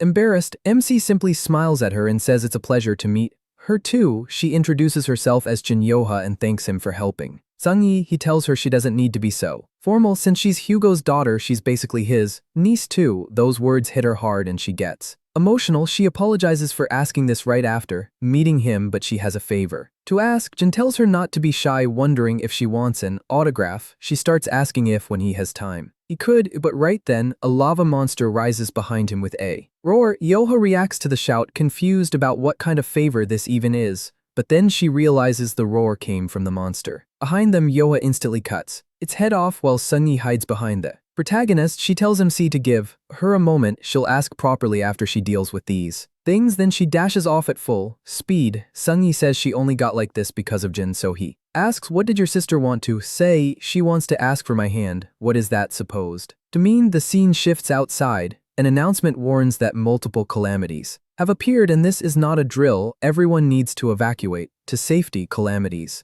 have filled the sky while giant worm-like monsters tear through the city. People run and panic, but one monster is already full of holes like Swiss cheese. The one who did it is Yoha with her spear. More calamities rush toward her, but she pushes herself harder, saying she needs to be faster. She keeps cutting them down one after another. She wants to finish this even quicker so she can go talk to her uncle. Even then, more calamities keep roaring overhead. Seeing the destruction spread, she gets annoyed that they won't stop appearing and decides to wipe them all out at once. She starts spinning her spear as she charges straight at them. Sungi shouts for them not to interrupt her proposal. Then she hurls her spear and it destroys every calamity in its path. She declares the name of the move. Loading. Flash. The attack leaves massive destruction behind. From a distance, Jin watches her and thinks he followed her because he was worried, but that clearly wasn't needed. Her combat sense is even better than he expected. When Yoha notices Jin, she gets distracted, and at that moment a calamity appears right behind her. Just before it can grab her, he steps in and saves both her and Sungi. Blushing hard, she says it's amazing that he even avoided her last attack. She says there really are impressive humans out there than a fierce monster woman appears holding a whip. She says Jin will become her special pet. She's riding a giant mutant turtle like beast. She asks the protagonist why everyone these days keeps playing with fire. Jin says he wasn't looking for trouble, but he does need materials to make more relics, so he'll take the chance. She declares he'll be her #1 Yule source and a fun human to train. Then he realizes who they are, the illusion race, and says he needs to stop them now. Then he asks Yoha why she's so distracted. He points out she was about to fight them alone again. He tells her to leave this to him and protect the civilians with Sungi. He trusts them because they're both strong, so they should leave these two enemies to him. Yoha smiles and Sungi then starts summoning his giant construct while Yoha readies her spear again. Jin tells them they should have a little fun. Just then the monster woman lunges at him with her whip. Hungry for more, she wants him to suffer even more. Jin keeps one hand in his pocket as he dodges every strike. She finally catches him with the whip, but he stays completely calm while she celebrates, saying it'll be even more fun to train him now. She flings him into the air, then smashes him through several buildings before finally slamming him into the ground.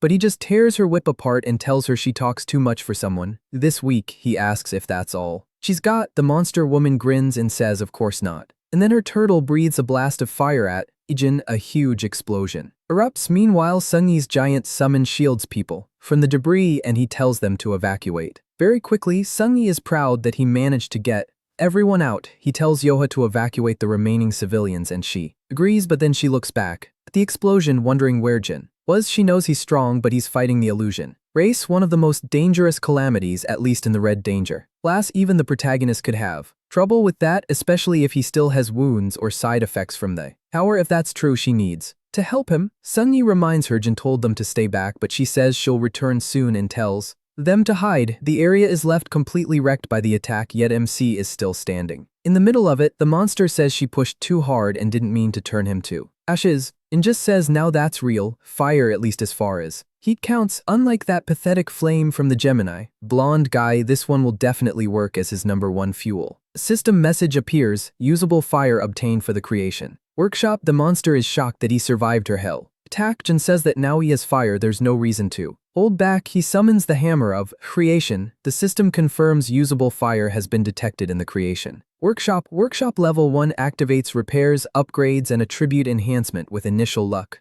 applied. Then it tells him to choose a target for an enhancement. Jin says he's already at the target. A green circle forms around him, and the monster woman watches from afar. Confused, she decides not to let him finish. But right then, Yoha appears behind her and activates her skill lightning roar. A massive red bolt crashes down on the monster woman. She's shocked when it does absolutely nothing. The monster curses her and sends her flying far away from the hit. Then the monster orders her giant beast to finish the job. Just as the huge thing opens its jaws to swallow Yoha, something stops it and she makes it back. Yoha wonders what happened and sees Jin holding the beast by its tail. He asks where it thinks it's going because it's still supposed to play with him. Then he slams the giant creature into the ground, so it only looked like a turtle. It's actually a lizard. The beast crashes down with its mouth still hanging open. Even the monster woman is stunned that Jin grabbed and threw the hell lizard with his bare hands. He warns her that if she touches Yoha again, he'll wipe out her whole race. She feels a terrifying pressure and starts to panic. It feels like his presence is swallowing Her whole, she can't believe it. A mere human is overwhelming a proud member of the illusion race. Then she decides she's done playing. She starts transforming, and while Yoha shields herself from the huge power, Jin just watches. The monster admits she hates using this form since she can't train him like this, but now she has no choice except to treat him as a real enemy. She's a red danger class calamity from the illusion race. In front sprout wings, she vows to burn Jin and the whole area too. Ashes, then she activates a calamity skill Infernal Prison, and she rushes straight at the protagonist at full speed. She charges in, tearing through everything around her, but right before the hit lands, Jin catches her attack with one hand. Yoha panics and starts shouting for MC, and then a huge blast erupts there. The shockwave wrecks the nearby buildings and the monster freezes in disbelief as he calmly says, "Wow, that worked even better than I thought." Then the system announces plastic gloves upgraded with Hellfire. Can touch C-rank flames, fire resistance granted, random luck bonus +1 resistance when eating spicy food, low durability one time. Use. What the hell is this? He stopped my infernal prison with nothing but plastic gloves. Right after that, Jin's regeneration kicks in and the damage from the attack starts healing fast. "I'm making you pay for setting the whole city on fire from now on. You're going to keep my creation workshop burning at all times." What kind of insult is this? Insult? What are you talking about? You're seriously looking down on the power of my plastic gloves? Do you even know how useful they are for eating spicy chicken? The system warns that the negative energy is too strong to turn Hell Wings into a diabolic avatar. Purification is required. Purification? Oh, you mean this? Purifying punch. Jin starts throwing punch after punch while her giant lizard just stares in shock behind him. After a while, the protagonist grumbles, "Why is it so hard to purify her?" Then the system replies, "Target fully defeated. Dead targets cannot be purified." Hush, she died that easily. What a pain. I guess I've got no choice since my fire source broke. I'll use you instead. The calamity Infernal Lizard surrenders, and Infernal Lizard has become a diabolic captive. The little lizard pops up and waves a white flag at him. "Alright then, what should your name be?" Option 1, torch. Option 2, gas tank. Option 3, lantern. Option 4, charcoal. Option 5, Lala Lizard. The poor thing just stands there totally stunned. Every name is worse than the last. What kind of terrible naming sense? Then the system announces that it chose the name Torch. "Uncle, is everything okay over there?" Yoha checks on him and MC asks if they're all right. They say they're fine, but Yoha adds that there's something she wants to ask him. That makes him remember what she said earlier, that she would properly ask for his hand after they dealt with these calamities. Jin is stunned. Wait, she wants to ask for my hand. Before he can finish that thought, she cuts in and asks, "Uncle, you didn't really sacrifice yourself in the Devil's Tower, did you?" The protagonist blinks. "Huh, what do you mean?" Yoha says she's always wondered. Everyone called it a sacrifice for humanity, but something about the red eyes incident never made sense. When humanity was almost wiped out, how could Jin, the strongest saint, be the one who fell? There was no proof and no way to investigate, so she had to keep those doubts to herself. But after seeing how strong he still is today, she's sure of it now. Jin didn't sacrifice himself. He was trapped by someone else's evil plan, and MC thinks she's sharp just like that. He tells her that yes, that's exactly what happened. Many years ago, he was betrayed inside the Devil's Tower and stabbed in the back by one of the 12 saints who went with him to defeat Red Eyes. What? That can't be. She can't understand it. Weren't the saints supposed to save the world with Jin? It were humanity's hope, so why would they do that? He says the reason was probably that he was simply better than all of them. After he defeated Red Eyes by himself, they likely tried to kill him for that, and with the leader of the calamities gone, they could rule the world however they wanted, and the biggest thing standing in the way of their ambition was Jin himself. He says he can't be completely sure, but that's the only explanation that fits in. That sure as hell means Jin was trapped in the tower all alone while this other saints stole the honor and glory that should have been his for saving humanity. The protagonist thanks them, then tells them not to cry. He promises he'll make those people pay back 1,000,000 times over for everything they did. The others are left speechless until Jin suddenly says, "Alright, let's see." He checks the news on his phone and finds a headline. Saint Sophie Marie makes sudden visit to Korea. Press conference today at 7. That's the last thing on my schedule. Today, the scene shifts to the conference venue where the saint is already there in a very fancy hall. Reporters crowd around taking pictures and recording, all waiting to hear what she has to say, while two people whisper nearby. One wonders what could be important enough for her to call this conference. The other guesses it's probably about the strange message that appeared on her necklace and dropped. Hint, or maybe it has something to do with the recent rumors that Jin survived Either way, they're sure she's about to reveal something. Huge, Sophie tries to keep up a graceful pose, but inside she's panicking. Oh god, I'm dead. Should I just forget this press conference and run? But with that relic hanging around her neck, she has no idea what it might do to her. It could even be a bomb. If she wants to live, she has to do it. She imagines MC controlling her like a puppet and realizes one thing for sure. Unlike the other saints, he was not bluffing when he said he'd get rid of her. That thought leaves her trembling. Then she finally says the reason she called everyone here today is to reveal the truth about something that happened 20 years ago. She asks if everyone remembers the incident at the Devil's Tower. Back then, people immediately react. The Devil's Tower, you mean the Red Eyes raid? They completed that raid, didn't they? That's why the 12 saints are still called heroes today. Sophie takes a breath and says, the truth is, the real hero who defeated Red Eyes that day was Jin. At first, the crowd just repeats his name and some even think it's old news, but then it sinks in and the whole room explodes in shock. People start yelling saying, what do you mean?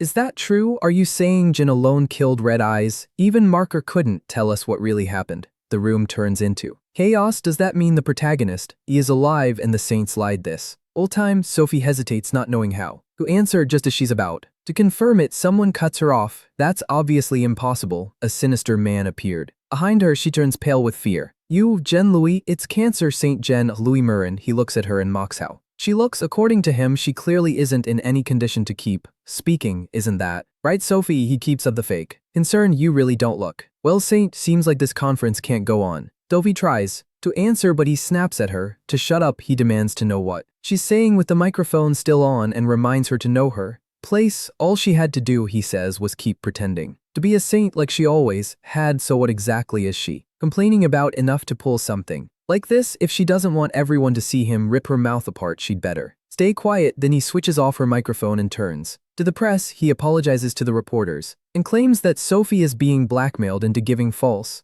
testimony. Still, he says not to worry, he'll keep her safe. After apologizing again to the media, he announces that the conference is over. The reporters protest at once over what if arse. What about Jin? At that moment, dark power starts pouring out of him toward the crowd as he says MC died in the demonic tower 20 years ago. What else do you need to know? He argues that if Jin had really come back, he would have shown himself by now, so why hasn't he appeared? But the reporters push back. If Sophie is being blackmailed, why is the blackmailer using his name? If the conference ends like this, suspicion toward the saints will only grow, so they demand that he explain himself. That only makes him angrier. Damn insects, know your place. He starts gathering power in his hand when a voice from behind him says, look at that power of yours. Are you really trying to wipe out all the reporters? The second he hears that, Jin's foot comes flying straight into his face. As a reminder, the last chapter ended with that creepy guy showing up to the saint, and just when he tries to get rid of all the reporters, our guy comes in with a flying kick that lands clean, sending him flying across the room while everyone watches in shock. Sophie stares and cries out, oh my god, he's here. The man can barely process it. What the hell was that? Jin smirks. It's been a while, hasn't it? Rotten crab, your face is still as wrinkled as ever. Here's a little gift for you. Then he slams something right into him. The man stares at that. That's a tail. The scene briefly cuts to Torch, Jin's new little mascot, now missing part of his tail. Then it jumps back to the protagonist holding the poor lizard's tail as he says, hey, rotten crab, who do you think you are, shutting down this conference? People in the crowd start whispering, wait, isn't that the infernal lizard? But then the man appears behind MC and says the same thing himself. Isn't that the infernal lizard? I heard someone defeated it right after it appeared. So that was you? Jin clicks his tongue. You've got to be kidding, just a clone? He's surprised he figured out his division skill at a glance. Then he asks, who the hell are you? He answers like it's obvious. Me, who do you think I am? My name is The whole room goes silent and shocked. When he says it, everyone stares at him, and then one person breaking the tension, and soon the whole crowd is laughing. He says he's Jin. Jin, what a joke. Another reporter mocks him, saying he's way too handsome to be Jin. So now they're all making fun of our guy. Looks like you've got some skill, but you're also completely delusional. If you wanted to show off, you should have picked a better target. But Jin doesn't even let him finish. He swings the tail down hard and smashes the guy, sending him rolling across the floor while MC just starts spinning the infernal lizard's tail in his hand. Seriously, do all of you need a beating to get it? What are you all staring at?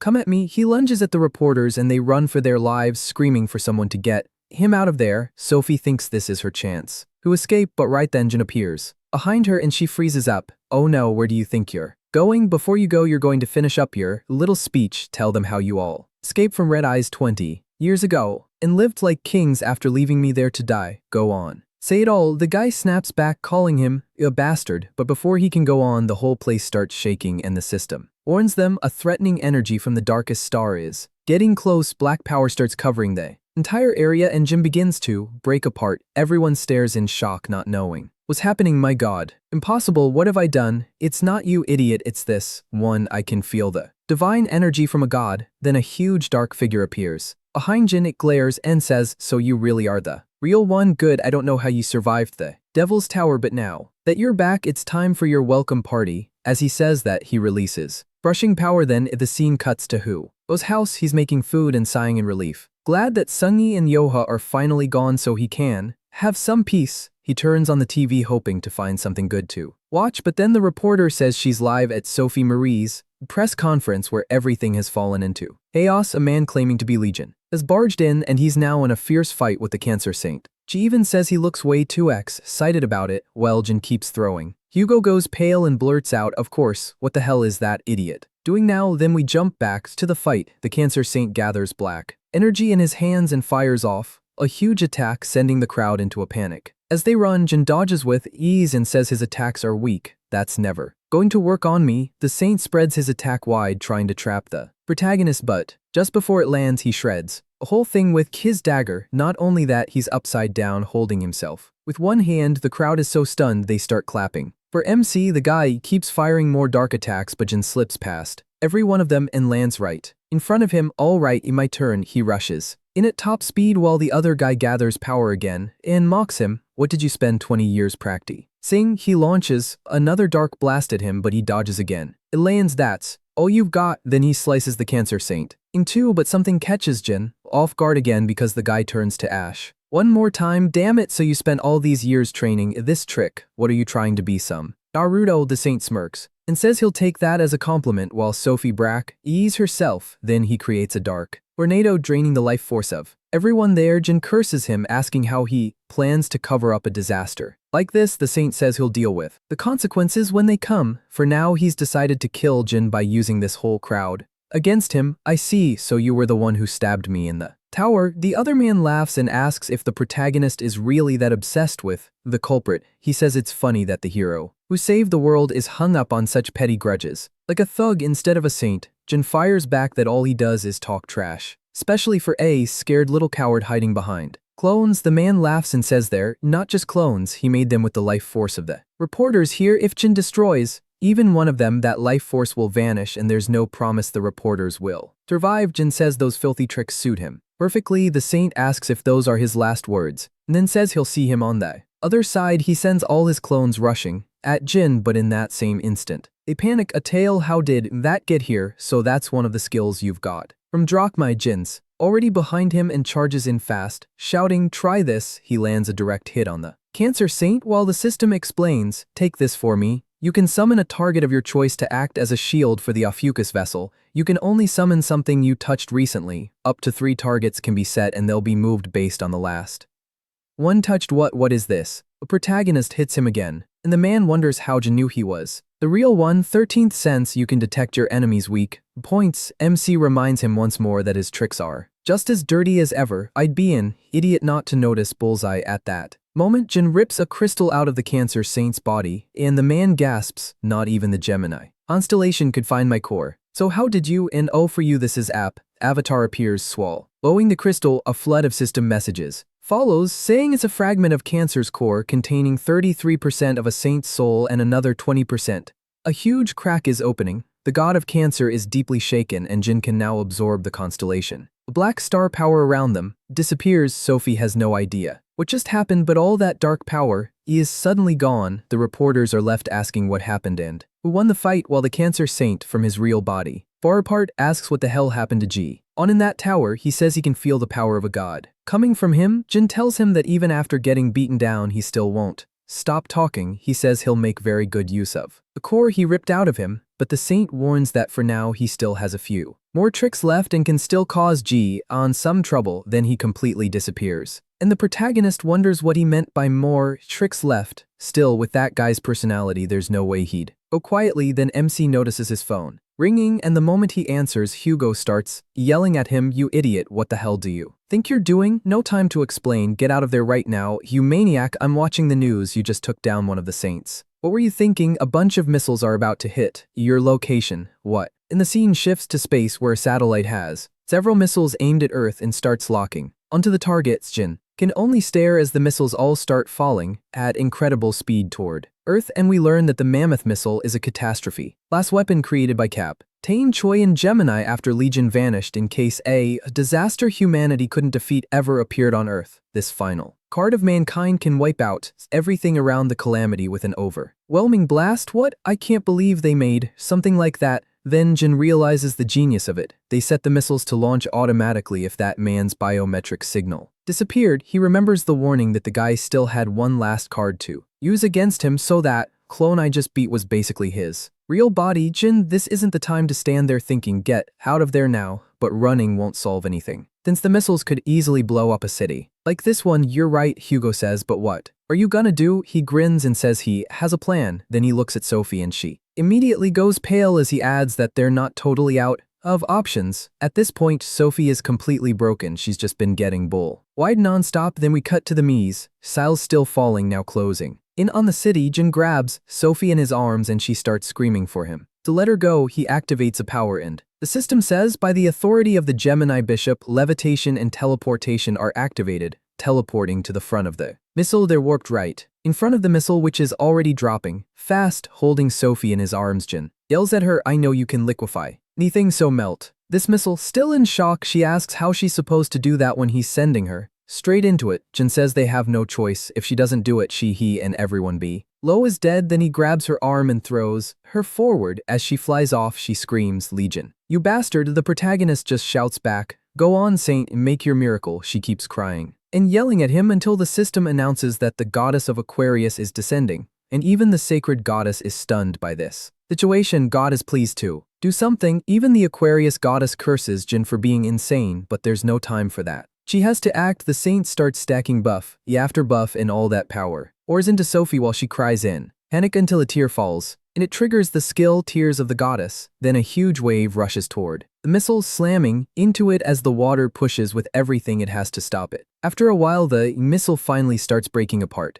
completely. Sophie gasps, saying she really did it, but then she realizes Jin isn't holding her anymore and drops toward the ground. Jin watches and tells her goodbye. She'll be fine with all those buffs. Then a massive blast of water wipes out the rest of the missiles. She did great, but things could still get really bad if all those fragments hit the ground below. Everyone panics. The missile broke, but now the pieces are falling. Jin pauses and remembers this weapon was made by Gemini. If that's the case, he says, then it's time to send a little greeting to that purple witch. He calls out to Tyson, asking if he can hear him. Tyson answers and asks if he found a way to stop the missile. Jin says there's no time to explain. This is an emergency. He just needs Tyson's or Sagittarius's absolute coordinate. It can teleport a chosen target exactly where the user wants. It works especially well with weapons that need perfect aim. Tyson is shocked that the protagonist sounds this desperate and wonders how bad things really are. Still, he quickly works his magic circle and says he's sending it over right now. MC thanks him, calling him number 1. A message pops up on his phone.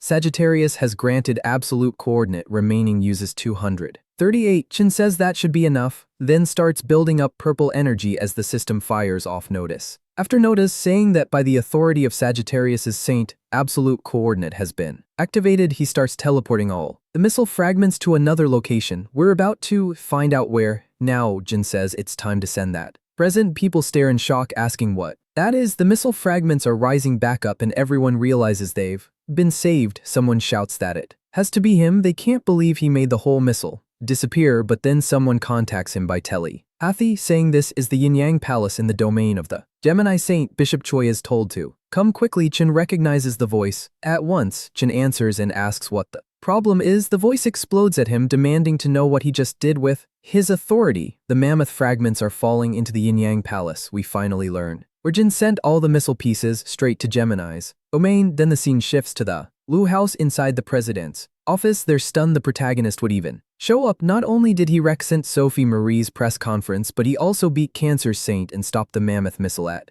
the last second. None of it makes sense. And right at that moment, Jin smash ease through the ceiling and drops in front of them, carrying Choi in one hand and Hugo in the other. Everyone is completely thrown off. MC asks what these rats were whispering about. Are they plotting something? The room free. Z's in shock while he says that since he's already here, he'll settle this issue too. He came to see Al aim his money. He heard they still have access to the account holding the money from selling all his belongings. Here, remember it on the way home. And everyone starts wondering if this really is Jin. If it is, they're in serious trouble. He tells them to shut up. He already tried to access the account using ISO's authority, but it didn't work, even though he clearly remembers appointing Hugo as his proxy, so something about this is obviously wrong. They awkwardly explain that the Korean government had trouble trusting Hugo, so Jin immediately cuts in, asking what they just said. They make excuses that Hugo is a foreigner. After the protagonist disappeared, they say they couldn't trust a saint from another country while Korea had no saint of its own. And because of several incidents, Sagittarius's faction grew weaker, so in the end they handed responsibility to someone they considered more trustworthy than Hugo, who stands there furious as he listens. Jin then tells Hugo to cheer up. Hugo, nearly in tears, calls him the worst. MC shrugs and says that before he starts breaking things, they should give all his money back. The people there don't know what's going to happen to them, but then someone suddenly yells for everyone to shut up. That voice makes them all stop as Sandal comes flying right into the room, and Jin says she finally showed up. She declares that they've already taken over the account so he can get lost. Then she steps in with confidence. It's the Gemini Saint Rirakwin. She says she'll need every bit of his fortune to rebuild the palace he just destroyed. She accuses Jin of sending the mammoth fragments to her palace, saying it's now completely wrecked.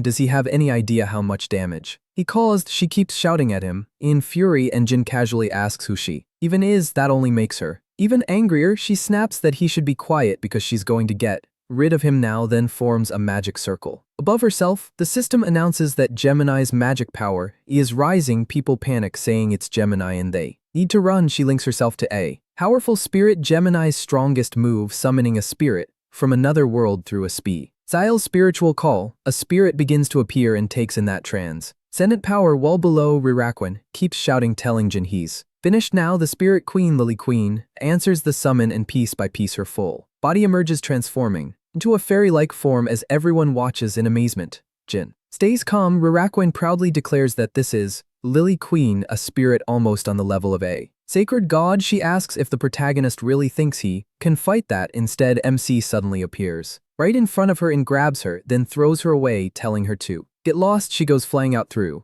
a hole he made the same way he entered. Even from above, they can still see her flying while everyone screams in shock about what he just did to the saint. Her summon immediately starts being pulled back into the circle. Gemini's magic power begins to scatter, and Lily Queen tries to return home, but just as she's about to vanish, Jin grabs her by the head, making her freeze, and asks where she thinks she's going, and he drags her back out of the summoning circle. The system announces that he has successfully captured toward the spirit queen, Lily Queen. Jin mocks her, asking if he looks stupid. How dare she try to run? Terrified, she begs him over and over to forgive her. The scene jumps to him leaving that place, completely wrecked, saying he got his money back, so now it's time to go do something good. Then he notices all the documents and says something feels off. Why didn't the real Haji show up herself? She's the kind of person who'd drop a meteor in the middle of the city if she got mad. Chen says he's been wondering about that. After all the chaos at the Yin-Yang Palace, she still never showed up. That can only mean one thing. The situation is confusing, but the protagonist is sure of it. Something is keeping her away. As they keep talking, he finally says there's no way that Hothead is controlling her temper on purpose. He thinks he knows where she is. It's time for a visit. Then the scene shifts to Chen Sungyi's apartment.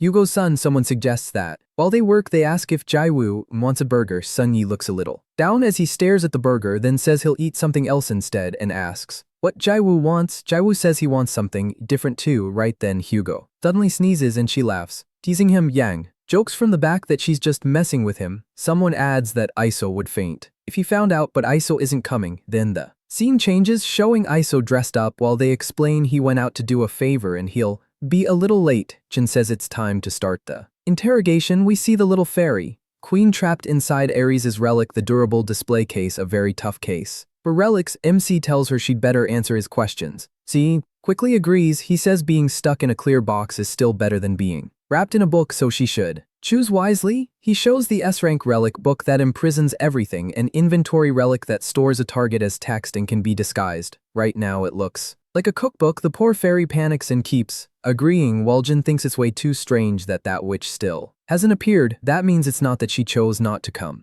She can't come, so she must be trapped somewhere. And that place is Jin Sung Yi's house. The fairy hurriedly says he got it. Exactly right, Jin tells her he'll give her one chance. Where exactly is she? He presses her again, asking if she wants to say it herself or if he should say it for her. Finally, she says the woman is over there, pointing at a statue. It's the same angel statue that was broken before he knew it. Something about it smelled bad. From the start, he remembers hearing that she kissed it or something like that and figures that was the witch's coordinate mark. He recalls Gemini saying they weren't hers. The saint personally kissed them to bless them. That connects with the 13th sense. Jin stares at the statue with a dark look, and the system announces that the 13th sense is activating, letting him interfere with the spirit world, and the statue suddenly starts screaming at him. Angry, she snaps, "Hey, Lily Queen, why did you tell him everything? That spirit is Haji, the saint of Gemini." She drifts out of the statue like a crying ghost. It's Haji in her spirit form. Damn it, of all people I had to get caught by him. She can't believe things ended up like this. If that day had gone differently, none of this would have started. When the Devil's Tower collapsed, she remembers the Devil's Tower blowing apart, a cup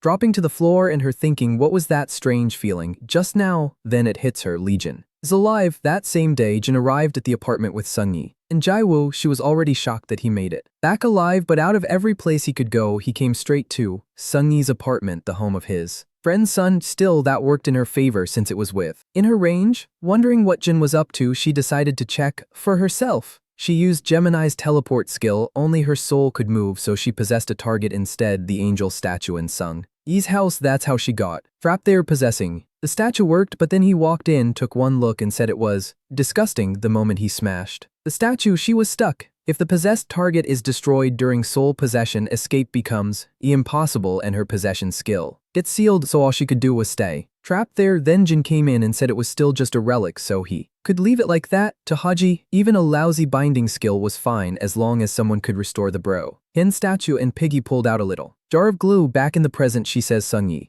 has to face Legion, but he refuses. He doesn't want to fight his uncle. She can't understand it. Legion and their cult have always been enemies. As a Gemini Templar, Sungyi is supposed to stand against him, so he makes his choice. He'll leave the cult. That answer stuns her. Sungyi says he may be part of Gemini, but Uncle Legion is his hero. If being in the cult means becoming Legion's enemy, he wants no part of it. He rips off his badge and throws it down. Haji stares in shock as the ensign Aya hits the floor and the whole place starts shaking. Haji panics. It's divine punishment from a sacred god. Sungyi's fate starts turning toward Ophiuchus, and the sacred goddess of Gemini unleash ease her wrath. Her magic crashes down on Sungyi, and once again ketchup starts pouring over his body, and he has no idea what's happening. Everyone starts yelling his name, trying to figure it out. Then he loses consciousness and drops. Haji begs him to ask for forgiveness right away. As a candidate to inherit her place, the goddess might spare him if he attacks. She warns that the protagonist is cruel and can't be trusted. Sungyi shuts that down fast. He fires back that they abandon people without a second thought whenever it helped them, so hearing them call Jin heartless makes him mad. He remembers members of the cult when MC told them to teleport away and leave everyone else behind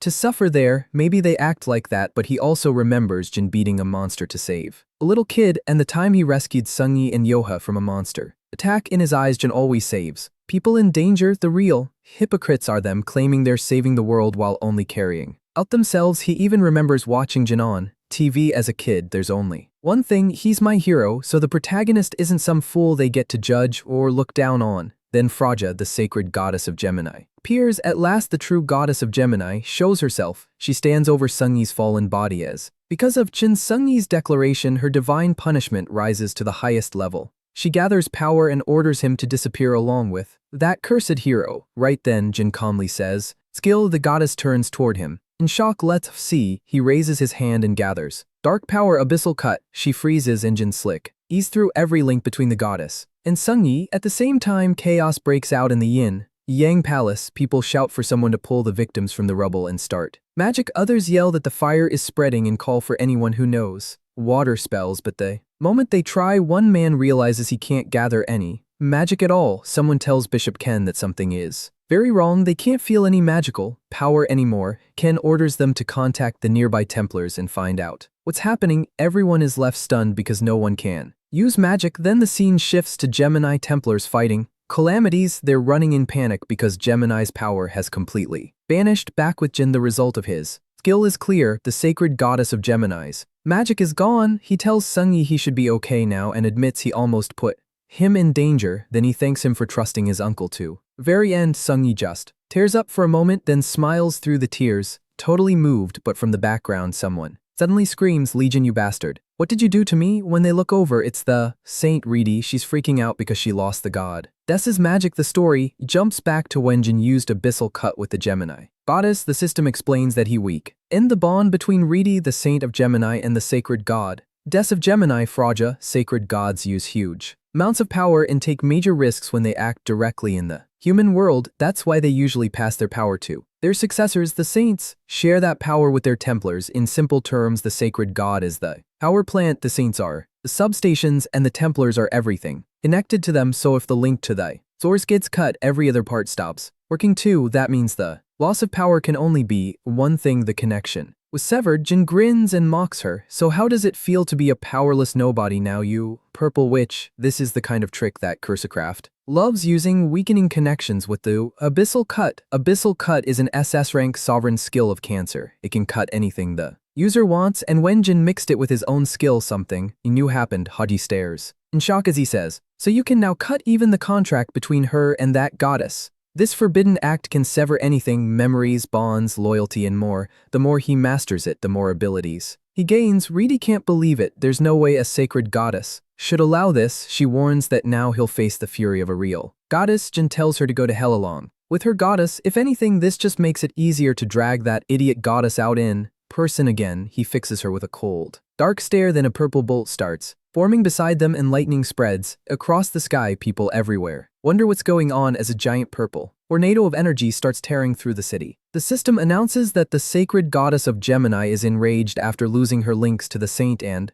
her Templars. She accepts the risk and chooses to enter here directly. Jin and Sungyi watch it happen as the whole area shakes in the massive storm of purple energy starts wrecking Sungyi's house while Yoha and the others brace themselves. Jin just comments that this is one FL. As she goddess, she faces him with terror, ing power, but MC only watches her calmly. It's Fraja, the sacred god, Des of Gemini. The system warns that her power is wild and unstable. She gathers lightning in her hands and fires straight at Jin just as the system says an item is being pulled from inventory. Her attack keeps coming, rushing right at him and tearing through everything in its path, but the goddess is shocked when Jin comes out completely unharmed. A fragment of Cancer's core absorbs the sacred god Des's power. That's thanks to the item he tore from the Saint of Cancer in their earlier fight. Fraja is horrified when she recognizes a fragment from another sacred god. Jin keeps absorbing all her energy and says it's a shame he no longer has heaven's condemnation. If he still had his sword, he could cut through everything, even sacred gods. He opens the crafting workshop. Usable materials: Cancer core fragment, lightning, and the sacred goddess of Gemini. Since he has no better choice, he'll go with the next best thing. He moves with the Cancer core and starts forging two streams of energy together. The system announces that he dealt major damage to the sacred goddess of Gemini. She screams in pain while Jin stands there holding his Grim Reaper scythe. The sacred goddess of Gemini is suffering pain and humiliation. Everyone is stunned. How can he actually wound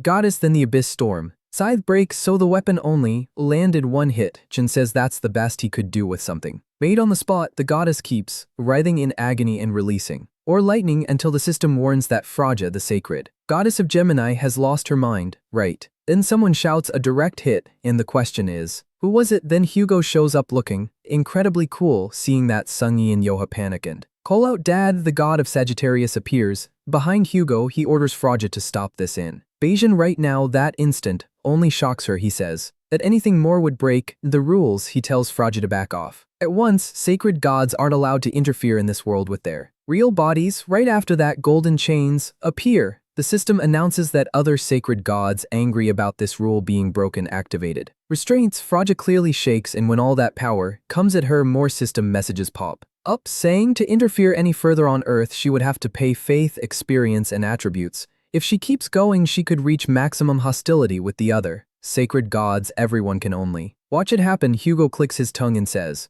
"That's a shame." Then chains of other colors appear too. They start sealing Fra. Ya, and Hugo points out that the other sacred gods don't like this either. He asks if she really plans to push her luck even further. Suddenly Fraja starts letting out ear-piercing Screams. Meanwhile, the Sagittarius Saint stays standing. The whole place starts to fall apart and Sungi and the others cover their ears, grinding her teeth. The sacred goddess of Gemini swears she won't for. Yet this day she angrily points at Hu, Go and Jin. The protagonist can tell she's seriously mad, then he straight up flips her off, which only makes her even angrier, but her body starts breaking apart into energy. The system announces he completely crushed the pride of the sacred goddess of Gemini and gained a reputation among the countless beings watching the world. He also gets a huge amount of experience from the throne of the gods and levels up to beginner god throne. Level 9, once his god throne reaches level 10, he'll face a special event. After that, the god of Sagittarius begins to fade. Hugo gives him a thumbs up while the system continues. His disposition has built up and a special mission has been activated.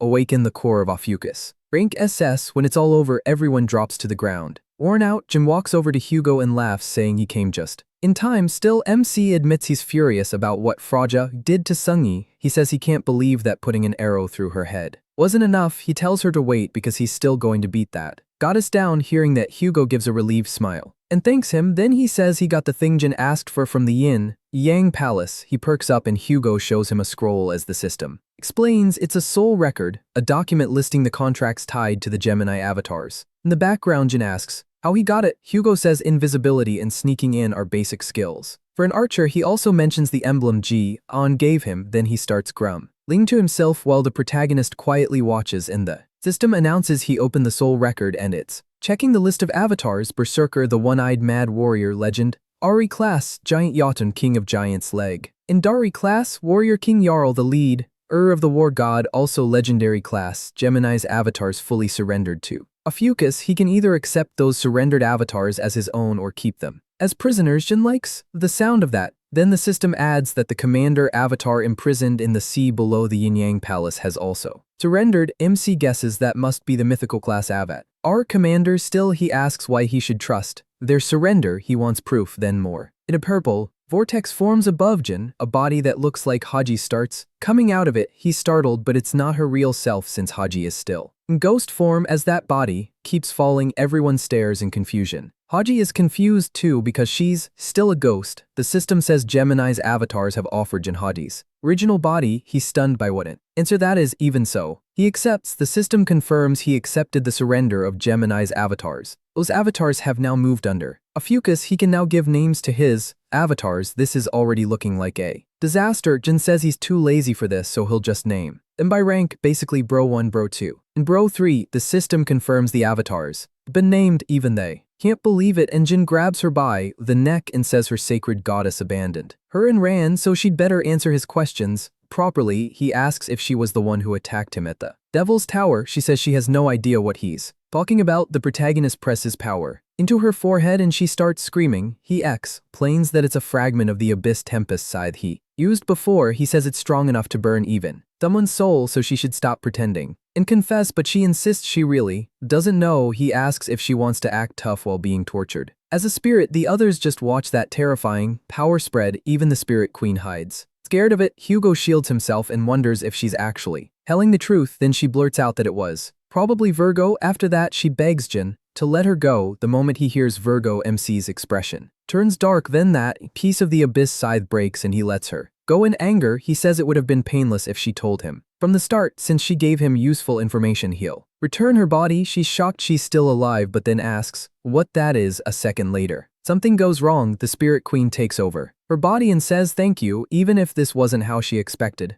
to be freed, she still appreciates his kindness. Jin awkwardly laughs and admits he may have made a mistake. He accidentally gave her body to Lily Queen, who immediately clings to him. Yoha gets jealous on the spot and the others have to hold her back. After that, the scene shifts to Hugo's house. Yang in a teddy bear body says it's pointless to try fixing this now. Someone asks what he means. There's nothing to fix. Yang says he can already see tons of rotten clauses and broken magic contracts. At a glance, the system identifies it as an S-ranked soul contract made by Virgo, a contract specialist. Jin has taken everything Yang controlled. Yang says they're already working on sorting it all out and asks him for more records too. He plans to upgrade them all to rank up. Then Yang just stares blankly at the pretend Haji while Jin grins and tells Lily Queen to go ahead, which makes her delighted, but then something else catches his eye. When he looks over, he sees Haji trapped in her statue crying with several statues of him around her. In her spirit state, she desperately begs him to free her and let her out. A new obtainable skill appears, snake contract. He can let one thing slide, but not three. The protagonist stares at the message, wondering what kind of skill he just got, then some. One suddenly says they're finally his avatars. Lord Jin, the system notes that MC's new avatars are showering him with praise. They call it a huge honor to serve him. Soon everybody starts praising and flattering him, and then the avatars he gained in the last chapter finally appear. They all look at him in amazement. While Hugo says he's never seen anything like this since avatars are usually proud, that immediately annoys them and they snap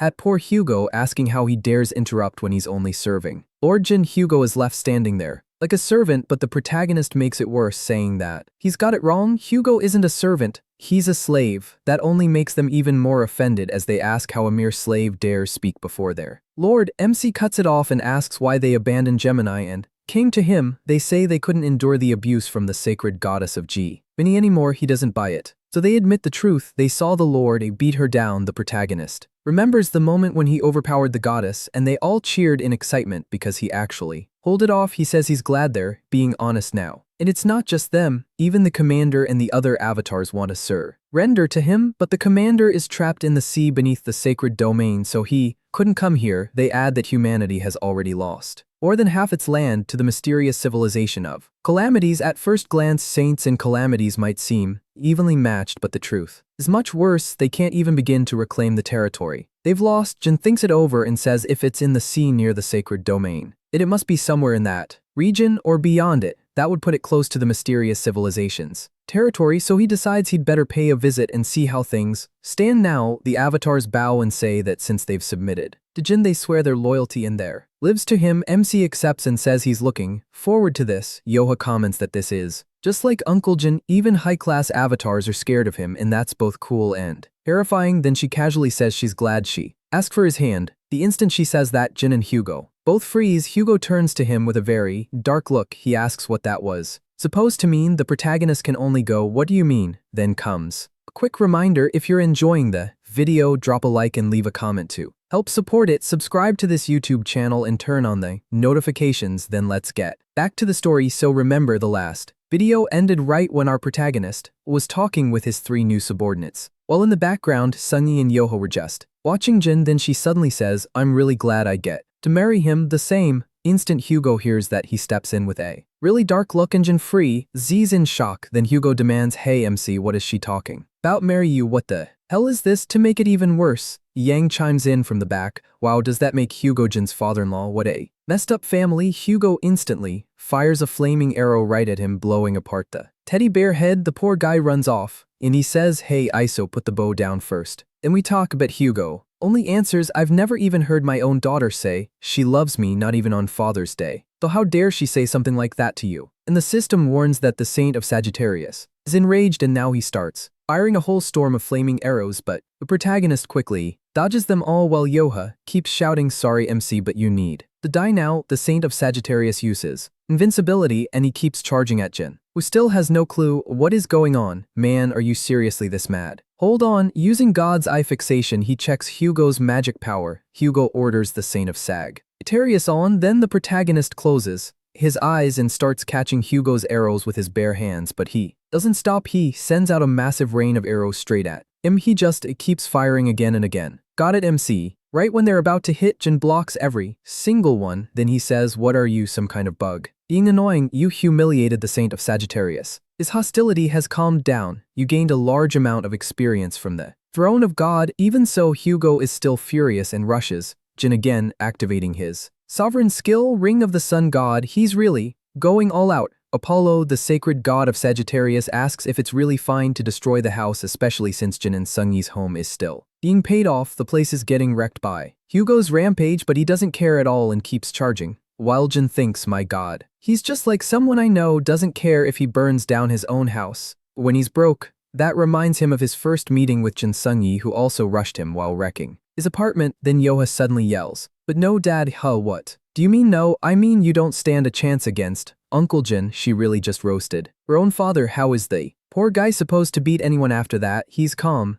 completely stunned, so he finally calms down and lowers his bow just as Jin steps up right in front of him and says, "You idiot," then he smacks him hard on the head. "So you finally woke up, why get this mad over? Kids being kids, do I look like the kind of guy who'd go after a friend's daughter? You wrecked your own house over this. That's just stupid. They're bad at showing how they feel, but they're more thankful to you than you know. They even bought gifts for you. Dad, we're back, you're awake, I brought strawberry cake in your favorite coffee." Hugo gets motivated the second he sees the cake and coffee. He rushes towards Sung-yi to grab the cake, but Sung-yi dodges. Hugo runs right past him. Meanwhile, Jin is already eating the cake. Hugo desperately tries to snatch the piece back, but the protagonist keeps slipping away. The poor guy even wrecks half the house in the process. Sometime later, Yang is getting stitched up again while Yoha quietly watches and something catches her eye. She looks at her phone and jumps in shock because the alert says a red class calamity, 1,000 legs has appeared. All Templar forces must answer the mobilization. The scene shifts to Manila, the capital of the Philippines. Lightning crashes from the sky as soldiers on standby say, "They told us it was a red level calamity. That's terrifying. Do you think we'll be okay? Still, there are so many people here, we should be able to take it down. Don't be scared, danger is a chance. Even while our saint is away, we'll defeat this red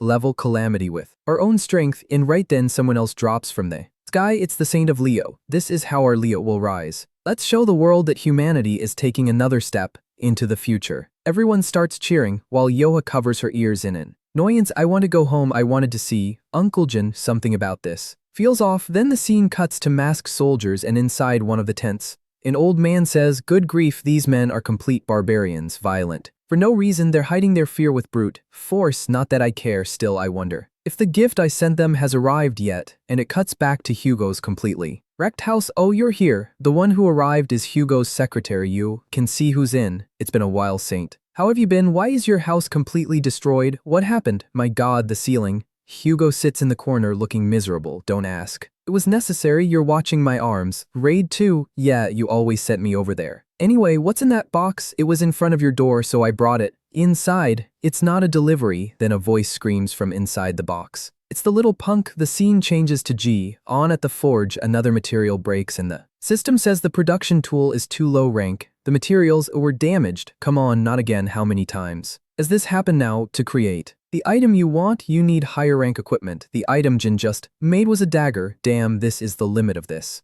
crafting hammer. What a pain. I lost the hammer that guarantees achievements and I have no idea where it ended up over the last 20 years. It's hard to make anything above mid-rank. With slime, I need to stock up on decent weapons before facing Virgo." Then someone hired by another zodiac sneaks into the sanctuary where Jin the lowly Sagittarius is. Or, wait, is that Hugo? "Hugo, it's been a while, Hugo. 7 Village. It's coming from a goat head speaker. What the hell is this? You've got awful hobbies, old goat. This feels like something Yang would do." Yang looks confused. "Why am I getting dragged into this?" Then Jin walks up with a small hammer and says, "I heard someone snuck into the sanctuary, but it's just this old goat. It's been a long time, MC. I really can't believe you're safe." The woman nearby looks confused and he says, "I'm 7 Village Vladimir of Capricorn. Remember me?" "Oh, Sebastian, I said 7 Village." Then we get the explanation. 7 Village Vladimir is the saint of Capricorn. Like the protagonist, he specializes in crafting, and after the protagonist vanished, almost every famous weapon in the world passed through his hands. He's the mustache old man from the previous chapter, and we're shown the many weapons and armors he's made lately. The last one is that goat head speaker. "Anyway, I'm glad you're doing well. The reason I came to find you like this is," a passion grabs the goat head and says, "Because you want to apologize for what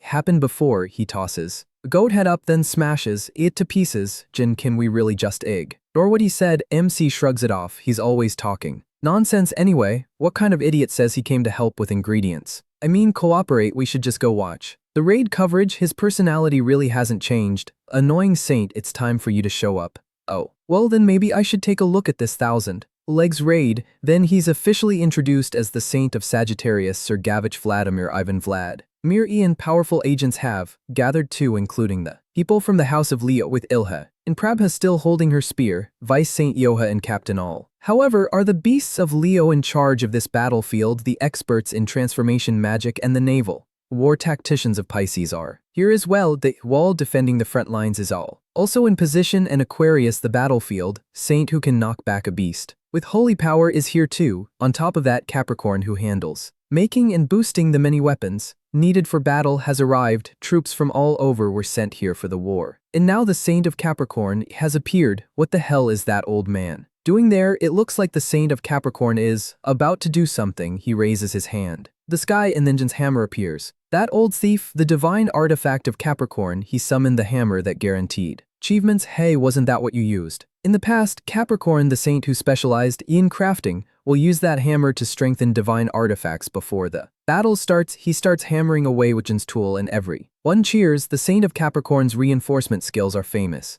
around the world. Yeah, shut up. The little guy steps aside and covers his ears. That dirty old goat, I was already bad. He stole my item and now he's showing off with it. Ridiculous. I need to beat him up before I go. Steal with Virgo. I'm going right now. I'm going to crush that damned old man. Jin starts running off just as the woman says it appeared. The calamity showed up. Something huge starts rising from the deep and a giant monster bursts out of the ocean. This thing is massive with a huge mouth. Everyone freezes when they see its size, then it lets out a roar. Toward the sky, it's the Thousand Arms Calamity. Red, danger level, all units get ready to fight. Wait, what? There's something hanging from one of its tentacles. When they look closer, Steven, he's clinging to the monster's tentacle. Isn't that Steven? And somehow he's still holding the bone that broke in the last episode. Let go of my bone, you filthy monster. Oh my god, he's fighting a calamity over a bone. Then again, he did pay $1 billion for it. Even now he refuses to let it go. Seriously, he's obsessed with that thing. Castellan, please get out of there and calm down. What are you doing?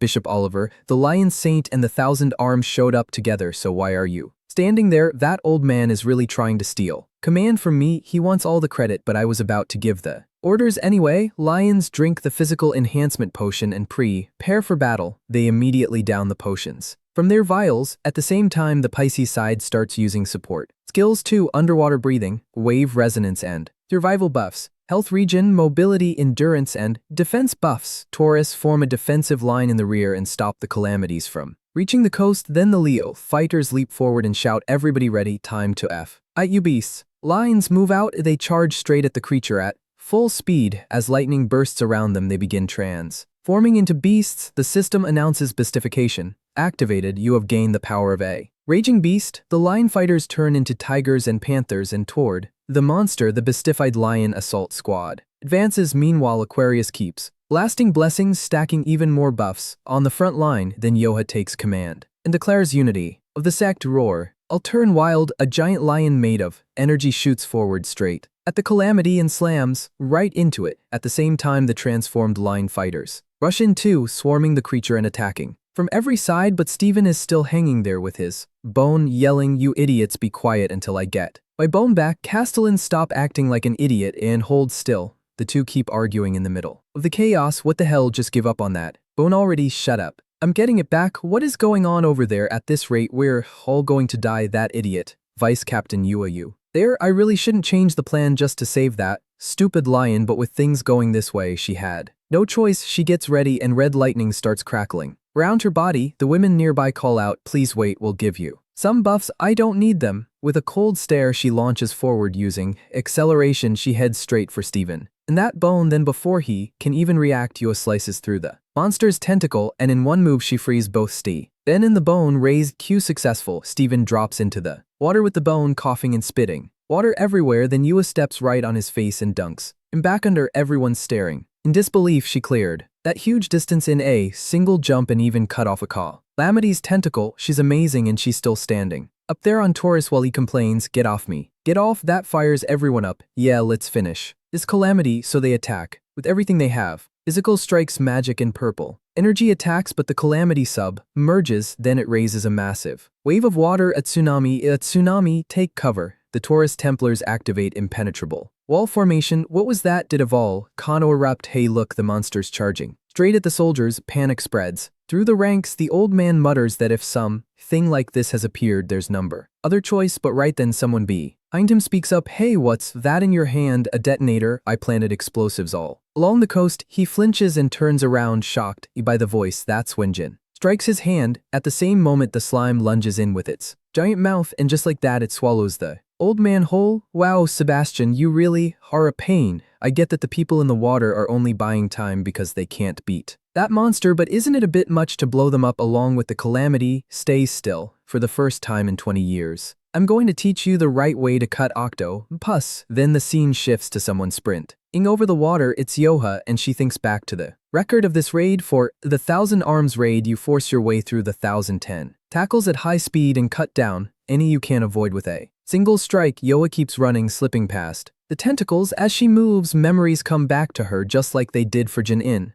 The last raid, 20 years ago. She kept charging forward, cutting through the tentacles, and she could clearly see his image in her mind. He's seriously fierce. If he fought Hugo would lose, and she pauses for a second and thinks, once I get close to its body, I need to stab its eyes with whatever weapon I have. She grips her spear and lines up a direct hit on the creature's eye. Red lightning starts pouring off the spear as she unleashes a full power strike. Lotus flash, but something catches her off guard when she looks. The monster has stopped her spear with just one tentacle. What it blocked that so easily. The creature glares at her, holding the spear, then lashes out with another tentacle straight at Yoha. Right then Steven grabs her and pulls her away from the attack. Everyone watch the scene unfold while soldiers all around them are being torn apart and crying for help. She wonders what Jin would have done. He would have jumped in with his sword. Or wait, someone just rushed past her with a sword. A protagonist, and there he is charging right at the monster. Here, the war cry at him, but Cheon draws his sword and unleashes a storm of slashes on the octopus, carving it apart. Skill great. Mountain eruption. A huge hole tears through the middle of the creature. Oops, did I go a little too hard? Goodbye. The standers are left stunned, and someone in the back shouts, Jin, how did he get here? Why are you all so surprised? I just came to give a little demonstration. You were struggling way too much with a weak monster like that. Shut up. You only showed up at the end for the final hit. We could have done it ourselves. But then the octopus grabs Jin and everyone turns in shock. The creature swings its huge mouth toward him, ready to swallow him whole. For a moment even he takes notice, and Hugo screams for MC in panic while the others wonder what they can do now. Is there anyone who can actually kill that monster? Under it there are even smaller octopus-like creatures too. They all start shrieking, their mouths twitching strangely. At that exact moment, Jin calls on his power, and the spear tears up the ground as it flies back into his hand. He grabs it tight, and the monster instantly feels the pressure coming off him. That power alone makes the creature recoil. The energy around him turns wild. Overwhelming. Jin spins the spear over himself and says, skill blade baptism. Then he launches another massive attack and tears the monster apart completely. The onlookers can only stare.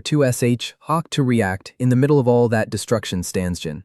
The good thing about big enemies is that there's more to cut. In the end, whether it's 1,000 legs or 1,000 arms, it's still just an octopus. The monster is left with a giant hole through its body, and Jin says he already cut it into pieces. The rest is up to them. My god, an event people we'll talk about for years just happened. He, the returned hero, defeated the 1,000 arms. The name's getting messed up now, but whatever. Everyone starts cheering. Incredible stories that inspire people, and huge achievements they remember for a long time have the power to make them worship you. A book appears filling with energy and lines of text while the system announces an apocryphal Bible has been created. Your deeds will be recorded and passed down. Even the constellation masters were caught off guard. It will be a holy book filled with stories that hold power. That's interesting. Then someone in the distance shouts, over here, Yoha. Yoha waves happily again. If you go over here, she'll probably ruin the mood. A moment later, someone rushes in front of her and asks if she's okay, and he says yes, but then something catches their eye. Wait, why is that thing on your back? Did you carry it by yourself? Yoha gets all nervous and goes, what are you talking about? There's nothing here. Then Jin asks if she likes bones too. So liking bones is a Leo thing. Yoha quickly denies it and says she just wanted to keep it because it's a collectible. Anyway, MC, those are the broken remains of her spear, the one he used to finish off the monster. He admits he broke it and promises to make her a new weapon soon. Yoha lights up right away. A weapon made by Uncle, really? I love that. Right then Steven pops in and grabs her, saying,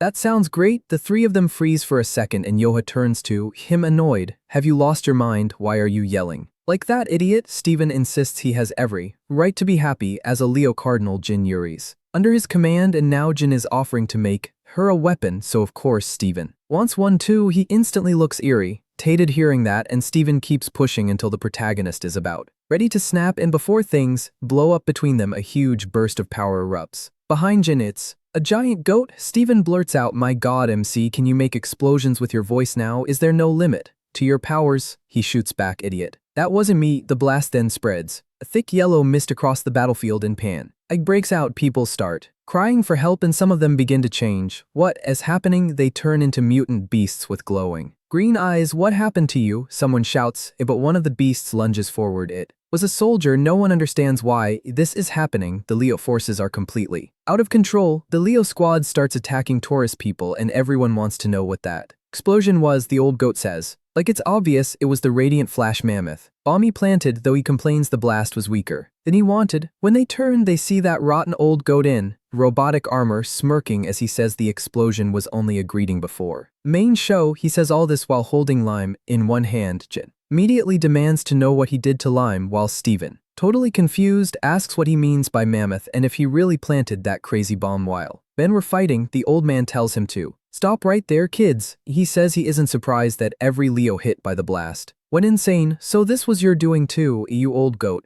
Then he laughs and says, just as expected, you catch on fast. He decides to show them something even more interesting. The old man blows a whistle and a huge sound wave rolls through the area. At that signal, the transformed Leo soldiers react at once and rush in toward Jin and the old goat. They all grab Yoha and the protagonist, forcing them to the ground. The old man mocks Jin, asking how he suddenly showed up and handled all those calamities, because surely now he has no strength left to resist. The monsters pin him down along with Yoha while Steven glares at the old man. The goat says it's satisfying to see Jin face down and that he never imagined beating him would feel this good. Steven curses him and demands to know what he did to his subordinates. Why aren't they obeying him? The old man explains that Steven, the protagonist, and Yua never drank his potion, so they weren't affected. That drink he handed out at the start of the fight was actually a drug made to control soldiers. He says the potion Steven's men drank is reacting to his masterpiece, and in their current state they only obey orders. Through his flute, Steven roars at him to turn them back to normal. The goat tells him to calm down. If he wants his men restored, he needs to listen to the offer first. Then he throws G on sword to Steven and Steven stares at it. Isn't this AMC's sword? The old man says yes, he made it himself. Then he gives Steven an offer. He claims he can't refuse it. Take that sword and kill Jin. Steven asks why he suddenly wants the protagonist dead so badly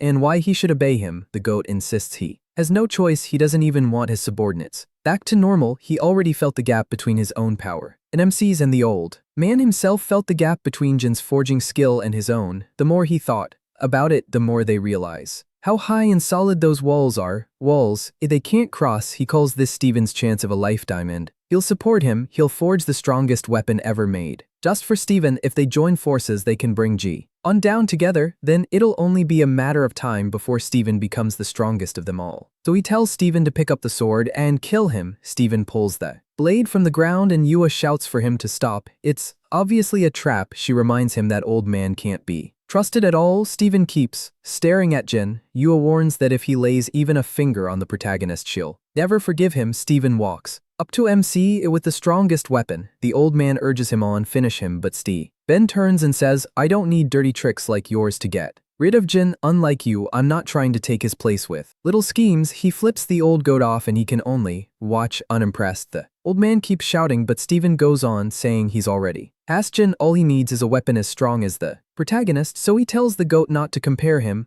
to trash like that. Then he mocks him even harder. How is someone who couldn't surpass MC supposed to make a weapon for him? At this point, Steven is straight up tearing the old man apart with words. The goat hesitates for a moment, but then Steven charges him head on, smashing his armor and leaving the old man stunned. The goat yells back, telling him to not get cocky, and activates the armor, firing a barrage of missiles at Steven and triggering a huge explosion. He boasts that even mighty Leo is nothing before his masterpiece, but then Steven literally transforms into a lion and rushes straight at him. Steven admits that 20 years ago he really did have a huge inferiority complex, just like the old man said, but he already got over that long ago. He's tested himself again and again for one reason only, to surpass MC skill. Thunderclaw. He tears into the old man at blinding speed and the armor quickly starts breaking apart. Steven keeps coming, saying Capricorn really did make sturdy armor, and he rips off the chest plate and throws it aside. He says he fought that calamity without proper gear, so the old man should stop hiding behind armor, but the goat is left shaken, and then Jin suddenly cuts in. Hey, when are you two done fighting? Steven stares him. How are you here? The protagonist casually says he only let himself get caught to hear what the guy had to say, but got up because they were both being too annoying. Those beastmen were way too weak to hold him. The old goat is left there with Yua, totally lost, while both of them stare in shock.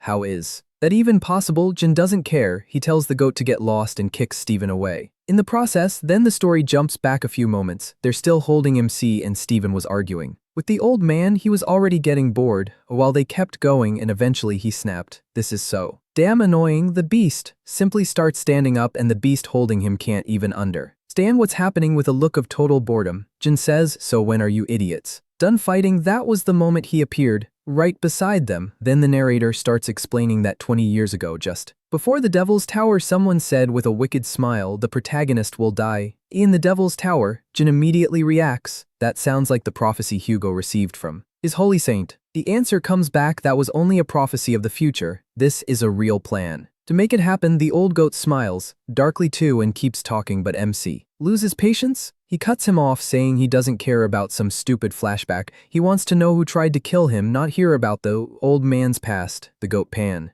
Ixon gives in. He says he'll talk but wants a guarantee that he'll be kept safe. Jin grabs him on the spot and tells the old goat he still doesn't understand his situation. He has room to negotiate if he wastes any more time. With nonsense, Jin says he'll rip his tongue right out of his jaw. Terrified, the goat blurts out the answer, Virgo. It was Virgo again. That matches with what the purple witch said before. When he had grabbed the Saint of Gemini, she also hinted that Virgo was likely behind it, so Virgo really is the mind behind everything. The protagonist decides he needs to see Myung again and check the results of the attack on him. For now, he lets this part slide but says it's time to return his stuff. The hammer that guarantees achievements belongs to him. The goat is stunned. He'd want to take even that, but he gives in fast. The Saint of Capricorn returns the relic, the hammer that guarantees achievements. On is satisfied. The Saint of Capricorn trembles with rage and regret over losing the hammer, and MC mocks that miserable look on his face. Then he calls out, 3 brothers, show yourselves. They answer at once. He orders them to take this guy back to their dimension. They can break an arm or a leg if needed, as long as he survives. The old goat is horrified, realizing Jin has avatars under his command. Wait, you didn't become a saint, you became the god of a constellation. The poor guy starts getting pulled away. Takes some time to think things over. It's not like I plan to forgive you. What happened? Geez, the Leo group finally wakes up. Everyone is relieved. Some of them wonder if the attack is finally over, but Capricorn's people are horrified. Their saint is gone, so what are they supposed to do now? For them, it's win or lose, so they start using another power. Through their armor, it triggers and they start blowing everything up. Looks like they forgot our saint already sabotaged all their gear. They yell that they'll blow everyone up and send them to hell. Prince, I really don't think you should do that. Hey, fire the mammoth shell. The creature launches torpedoes at him. When one comes at him, he says, so this is their little toy or some other kind of mammoth thing. Mammoth this, mammoth that. What the heck is a mammoth?